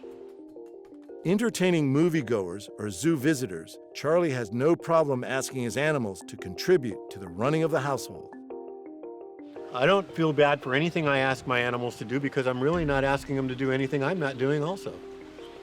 You know, if they have to stand there and take a picture with somebody to help us make ends meet, so do I. And it pays for our home and our food, and that's how the whole thing works, and we all participate, animals included. And I realize there are activists who would argue otherwise. The animals don't have a choice. And I would argue, not sure I do. And you do, you have to sleep at night. So how much instinct is it fair to ask them to surrender? Maybe as I get older, I'm surrendering more and more, you know? But when you have human kids, you find yourself doing that too. Once the zoo is closed for the day and all the visitors have gone, the staff begin the nighttime routine. For Charlie, that means quality time with the exhibits. Right now, everything goes to bed, and I usually interrupt it along the way and play with it, and the staff hates it because half of them want to go home, but it's too bad. And once you've raised chickens, sloths, and badgers in your kitchen and realized your dream of opening a zoo, forming close bonds with all sorts of weird and wild animals, what do you do next? It's kind of a retirement for me. It's open the gate in the morning, close the gate at night, and know that the animals got what I promised. You know, this was all about a promise to Joseph. Unfortunately, he didn't live long enough to see it, but we did promise him that day that we would finish it. That's all this is, one big promise. And I actually now feel like it's gonna happen.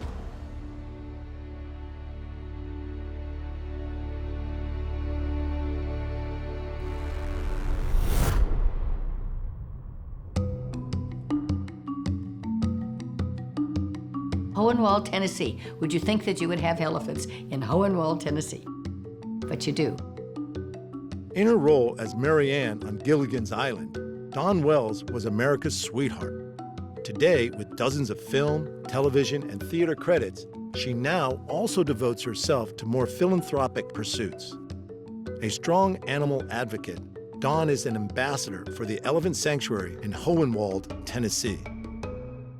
My friend Lois Knight is one of the people on the board and started it, and she came to me and said, this is what we're doing. I'm curious and I love animals, so if there's an adventure that I haven't done, I'm trying. I mean, that's a pretty big adventure to try to find a place in Tennessee to put in elephants.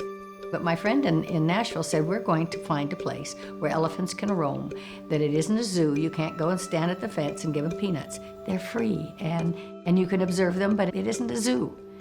It's a place for them to roam. The Elephant Sanctuary covers some 2,700 acres and opened in 1995 to care for elephants retired from zoos and circuses.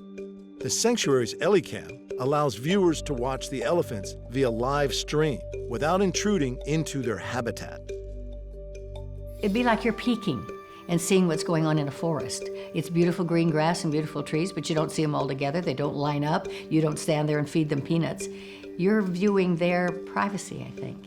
And when I was in Africa, I found it very interesting. They say elephants remember everything.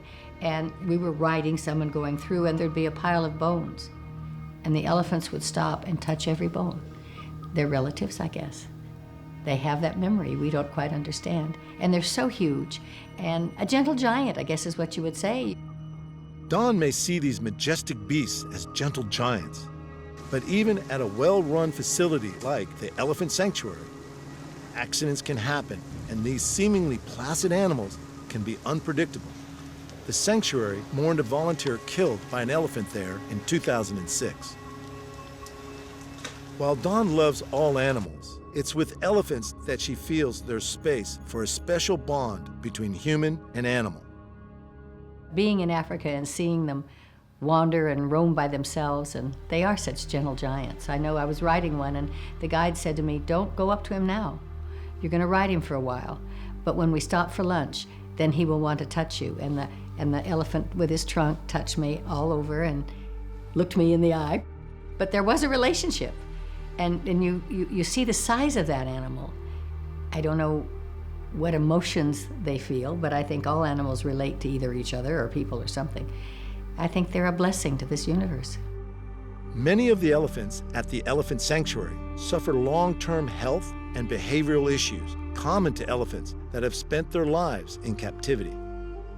Elephants are intelligent and social animals, and they have physical and social needs that cannot be met in captivity. It's simple as that. How far do you go and say, okay, let's buy a zebra? No, let's buy an elephant. Let's buy a cocker spaniel. What is the need from humanity to have that? I love to communicate with animals. I do. But respect me, I can live in my house. Respect you, you can live in your jungle.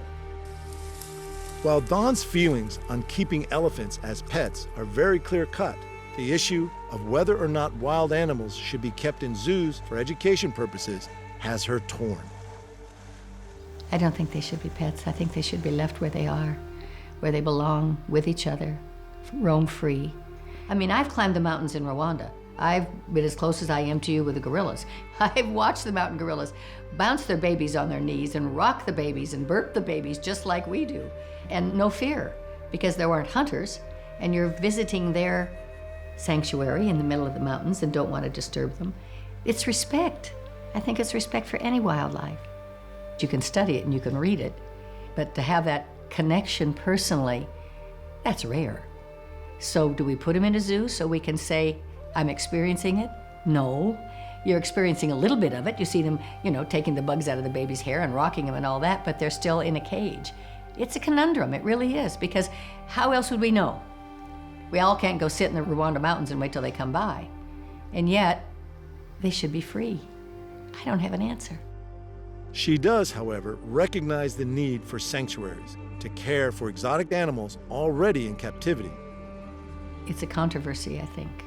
I mean, I think they are being taken care of, and maybe they would be shot, or maybe they would be hunted, or maybe they would be starving where they came from. How they got there, I don't know.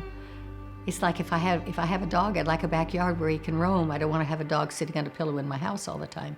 When I was doing Gilligan's Island, I had this pet sparrow that fell out of a tree, and I couldn't feed the little baby, and I'd bring it on the set in a shoebox, and all the crew would come in with little tweezers and little bugs, and they'd feed them a little sparrow all day long, and at one point we let it go. But we nursed it back to health, so to speak. So I think human beings can be an advantage to an animal. We have them in captivity and you see what they're doing. You're aware of their needs. But do you take them out of the jungle to do that? Or are they out of the jungle already? I think Hohenwald, they have plenty of space to roam. But how many places can you have to do that? The elephant sanctuary is currently home to 11 elephants. Just give them the place to roam and the lack of human contact, I think, and where they should be with each other. I mean, when a new one comes in, they all welcome it. When they've lost one, they all mourn. You're really able to communicate the feelings that they're feeling. And when you're in the middle of the jungle in Africa, you don't know that's going on. You don't see that. They take care of them like they're a pet, but they're not a pet. They're cared for, and they're respected. Elephants at the elephant sanctuary enjoy large, natural habitat enclosures, the companionship of a herd, and the benefits of using modern technology to learn about how best to care for them. To Dawn, this seems like the perfect solution, educating people about elephants and at the same time allowing them the freedom to roam. I guess with the new modern way of doing things, the camera is on the elephant itself. And you are seeing what the elephant is seeing without being there and bothering them at all, and you're studying that animal and that animal's habitat and how they behave. That's new because of our technology. That's the way to do it, wouldn't you think? They're relatively small, relatively docile, and yet they're one of the most feared creatures on the planet. In many households, Alex Barlow's unusual pets would receive some pretty rough treatment. I often get people saying, like, if your spider come near me, I'll do this and I'll do that, you know? And I like to wonder what like, if I said that about their cat or their dog, how would they respond, you know? People often question my mental capability just for owning spiders and whatnot. Alex has been collecting and selling a variety of invertebrates for about 18 months. His collection would cause as many as 1 in 3 women and 1 in 4 men to be crippled by fear. Some people would be like, oh, and like freak out. Others would just, their fascination would be triggered and they'd walk up and ask about them, you know? Yeah, I guess I'm one of the people that ask about them. How you feeling today, baby girl? Are you all mad? At Ken Foos's Exotic Pets in Las Vegas, Gaz is also a fan of tarantulas as pets. They're just such cool animals, you know? It's just you know, I've always found them fascinating. From the tiniest of little, like, common house spiders, you know? They're just fascinating, you know, and they keep pest control down, you know, they eat all the little bugs and stuff like that, but they're just fascinating. I mean, look how beautiful that is. I mean, you know, check out all that reds and that, you know, it's just beautiful. They're just fascinating animals. Everybody knows that they're not like dogs or cats. They don't need affection or any love or communication at all. I think that's what I like about them. They're like nothing else in the world. I guess they're ornamental, primarily. Besides that, though, there is a bit of an edge factor of, you know, do you want to see my tarantulas? Everybody's like, oh, yeah, you know. It makes for a good story. It actually started by watching some dumb YouTube videos and just picking up some of my own tarantulas. I just figured out that there was so many people doing it over east that the animals over there have become so common. And there's nobody collecting over in the West, so I thought there might be a market for it, so I got more into it, you know? I would say they're pets primarily, yeah. I have my personal collection that I'll never ever sell, and ones that I'll you know, share around. Australia has very strict laws regarding the keeping of exotic animals, and many people aren't aware that native tarantulas can be kept as pets. I think a lot of people over here don't know that they actually are even native to Australia or even able to be kept. One of the most common questions I get is, you know, like, do we need a license to own these? I even get, have they had their immunity jabs and stuff like this? But no, they don't need that. Australia has a reputation for its dangerous spiders, but surprisingly, tarantulas aren't among them. While their bite may be painful, it's very rarely fatal. I got bitten by my rose hare, and like I said, it was like, and I was probably around about 13, 14 years old, and it got me, and it was very shocking. You know, I was kind of like frozen with shock. So a lot of people's reaction is to, whoa, flinch, you know, and you can drop the tarantula, you can kill the tarantula that way. But I was just kind of like frozen in shock being 13, 14 years old and getting bitten by a tarantula the first time. So I didn't really feel the pain or the sting till about maybe 10 minutes after. And then it, you know, it started stinging. I had, you know, slight swelling where it had bitten me. But after about 20, 30 minutes, it went away. So that's how I knew I wasn't allergic to those kind of things. You know, which is probably a good thing because, you know, people get stung by bees and they have allergic reactions. It's you know, it can be deadly. There is a chance for anaphylaxis with any kind of bite, with any kind of venom. There's been 0 recorded deaths from tarantulas in throughout history. So you could even argue that snails or anything is more dangerous. There are 2 types of tarantula, Old World species from the Eastern Hemisphere and New World species from the Western Hemisphere. In Australia, all we get is Old World species, and they're 160 million years old predators. They operate completely off instinct, and they haven't been watered down through breeding to be, you know, prettier or slower, less venomous and stuff like that. But the New Worlds, they've been, the color's been brought out in them and the placid behavior and whatnot. The New Worlds are much more prone to being handled. In fact, most tarantulas will tell you not to handle an Old World at all. Yeah, they're very quick, very fast, unpredictable. Yeah.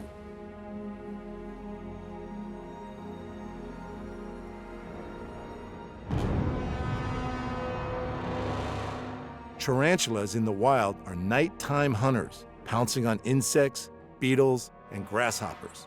The Goliath bird-eating tarantula species of South America will eat larger prey, such as lizards, snakes, small birds, and mice. For a mouse, like, you know, its venom's powerful. But like I said, for someone like us, like a healthy adult, you know, that's not allergic to those kind of things, it's, like I said, it's just like a bee sting. But for something that small, it's quite powerful. And plus, their fangs are pretty big, you know, so that, you know, it can cause mechanical damage as well, you know. If it gets a certain animal in the right place, you know, it's going into its heart, it's going into its lungs, it's going to kill it a lot quicker, you know. So I think most of the time, you know, the damage is caused by the, you know, the size of the fangs. You know, they bite into a mouse with those size of the fangs, and, you know, it's like getting stabbed in the heart or something like that, you know. It's going to cause that mechanical damage. So the venom's not really going to kill it, but the mechanical damage is going to kill it. All the hairs that cover their body, they can feel like the slightest vibrations of like prey, you know. They can tell exactly what kind of prey it is as well by the way it moves on the ground, and, you know, they feel the different vibrations through sensitive hairs on their legs. Very strong, very powerful. And as like I said, the first time I got bit by a tarantula, I couldn't believe how strong it was, you know. The way they can grip you with their legs and pull you in, I was just like, wow, you know. And that was just a rose hair. You know, a rose hair is a pretty small tarantula compared to these, so these guys are really powerful. Alex's pet powerhouses are fed on cockroaches and mealworms that he breeds himself. For spiderlings, I feed every 3 days, and for adults, I feed once a week or so. But adults can go 18 months without eating, so you can go away on holiday and still come back and be fine, you know?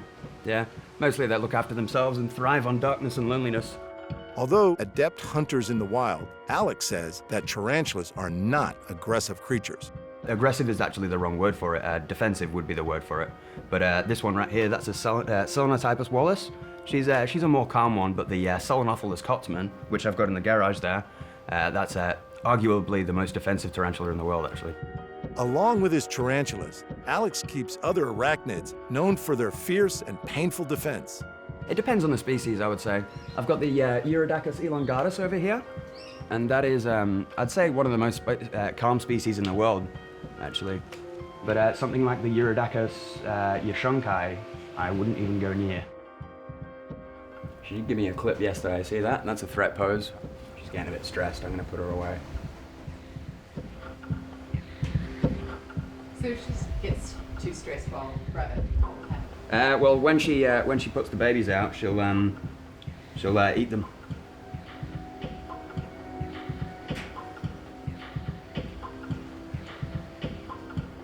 Go on. Go that way. In your hole. Good girl.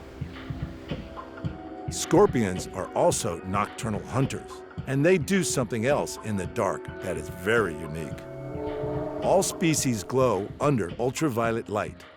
It might seem difficult to know which end of the scorpion to avoid.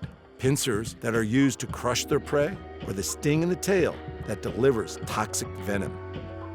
Well, some of them can be quite bad. Most of the ones that I own, the Urodacus scorpions, they're not too bad, but they're only about as dangerous as a bee, just like a tarantula. But I know of one called the Lichas buchari, which is native to all of Australia. That will give me a fair bit of pain, put me in hospital for a few days. Small pincers means a strong venom, and strong pincers means a weak venom. Like the tarantulas, these arachnids don't return affection the way the more traditional pets do. But Alex has seen that they are not unintelligent critters. I think all animals, no matter how small the brain and instinctual they are, they can get used to certain behaviors. Like if I feed one scorpion only mealworms and then I go to a cockroach, then they'll recognize that it's a different food. And oh, we got Maggie here as well. That's my other animal. I'm pretty sure she's got a family somewhere nearby. She comes and gets some worms for herself, goes and gives them to the babies, and then comes back for her own meal, you know? She usually comes back twice. Good girl. I do that whistle every time so she gets to know part of my voice, you know? She eats too many of these. I end up having to buy more, you know? All right, go and get out. I need to learn how to hunt again.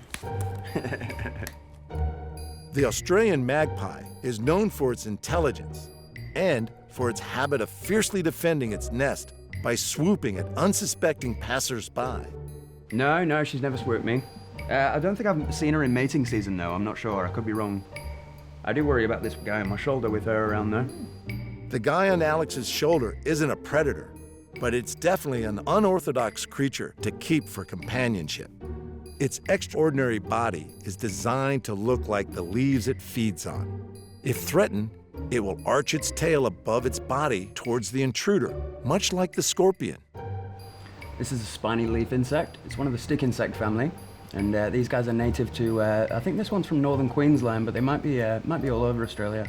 They're not my expertise, these guys. But what's interesting about them is this is a female right now. You can see that by the smaller wings. Males have bigger wings. And basically, the female will always give birth throughout her life, but she'll only give birth to females if she doesn't mate with a male. And if she mates with a male, then it'll be 50% female, 50% male. Interesting, huh? The spiny leaf insect is obviously not Alex's most dangerous predator, but neither is Maggie, the tarantulas, or the scorpions. The giant centipede is found across Australia, and its venom is toxic to both insects and mammals. These multi-legged creepers can reach up to 16 centimeters long and have even been known to feed on small snakes. I've been bitten by a centipede, but not by an adult. It was only a peedling, and it couldn't get through the skin. It was that small. I was trying to dig around for it under the soil, so it was a bit irresponsible of me. He must have just felt something and then just had a bit of a tag. It was like a pinch. Alex got away lightly.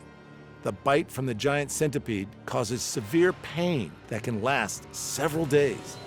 I would say that aggressive is again the wrong word for it. Defensive is the proper word, but if I was going to use it for anything, it would be centipedes. Centipedes, if they bite you, they'll hurt for a much longer time than a tarantula or a scorpion. I've kept tarantulas and scorpions for 18 months, but centipedes I don't think I'll ever get used to. They're just so unpredictable and bleh. They can use those pincers on their back and grab my finger and then try and walk back up themselves and onto my finger. This is what I mean by unpredictable, and just they freak me out a little bit. Despite its name, the giant centipede has only 21 or 23 pairs of legs. The first pair of legs behind its head are modified claws which curve around the head and can deliver venom into its prey. Go on, have a munch. Good lad.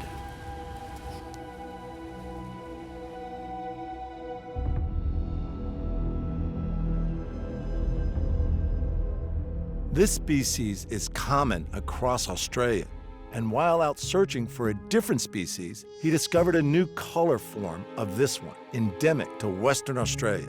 It's native to all of Australia, but this particular one had blue and green legs, so we call it the Perth form locale. The form is the color form, and the locale is usually the location where it was collected from, and that's what we use to identify them over here. For example, Australian tarantulas, they're mainly recognized as Selenocosmia crassipes by science, but anything beyond that is just a trade name. So for example, Selenotypus wallace, this one here, that's just a trade name. It's just something to identify where it's from, the color form. We were looking for Cerasiphonias granulosus, and we just found so many of these this Cormocephalus arancipes around. We ended up collecting about 15 and then trying to sex them, but it's a bit hard, that one, because to sex a centipede, you have to either give it some carbon dioxide until it's unconscious, and then squeeze out the sexual organs to be able to see it, or you can drown them for north of half an hour to be able to see it. So I don't think I'll be mating them anytime soon. Alex does breed some of his own tarantulas and scorpions. Others come from other licensed dealers. Regulations differ from state to state. It's legal, but poaching is more common in my industry than I ever would have thought previously. There's people that go to people's property without permission from the owners, and there's people that don't have licenses to actually collect from the West. It's unfortunate how it all happens, but the people in the scene, from the activists to the licensed collectors to the breeders, it's a pretty tight-knit community. So it's pretty easy for us to track where the spiders go and where they come from, which ones are legal and whatnot. Alex is licensed to collect some specimens from the wild. Those that come from other breeders arrive in a somewhat surprising way. Like all of us, Alex enjoys the rush of having a parcel arrive in the mail.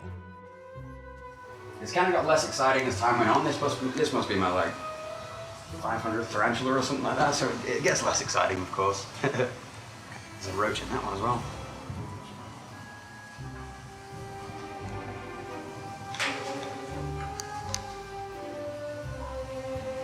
There she goes. However, the local mailman is not nearly as fond of Alex's deliveries. He freaks out, and it always seems like he's in a rush to leave every time he comes over, you know?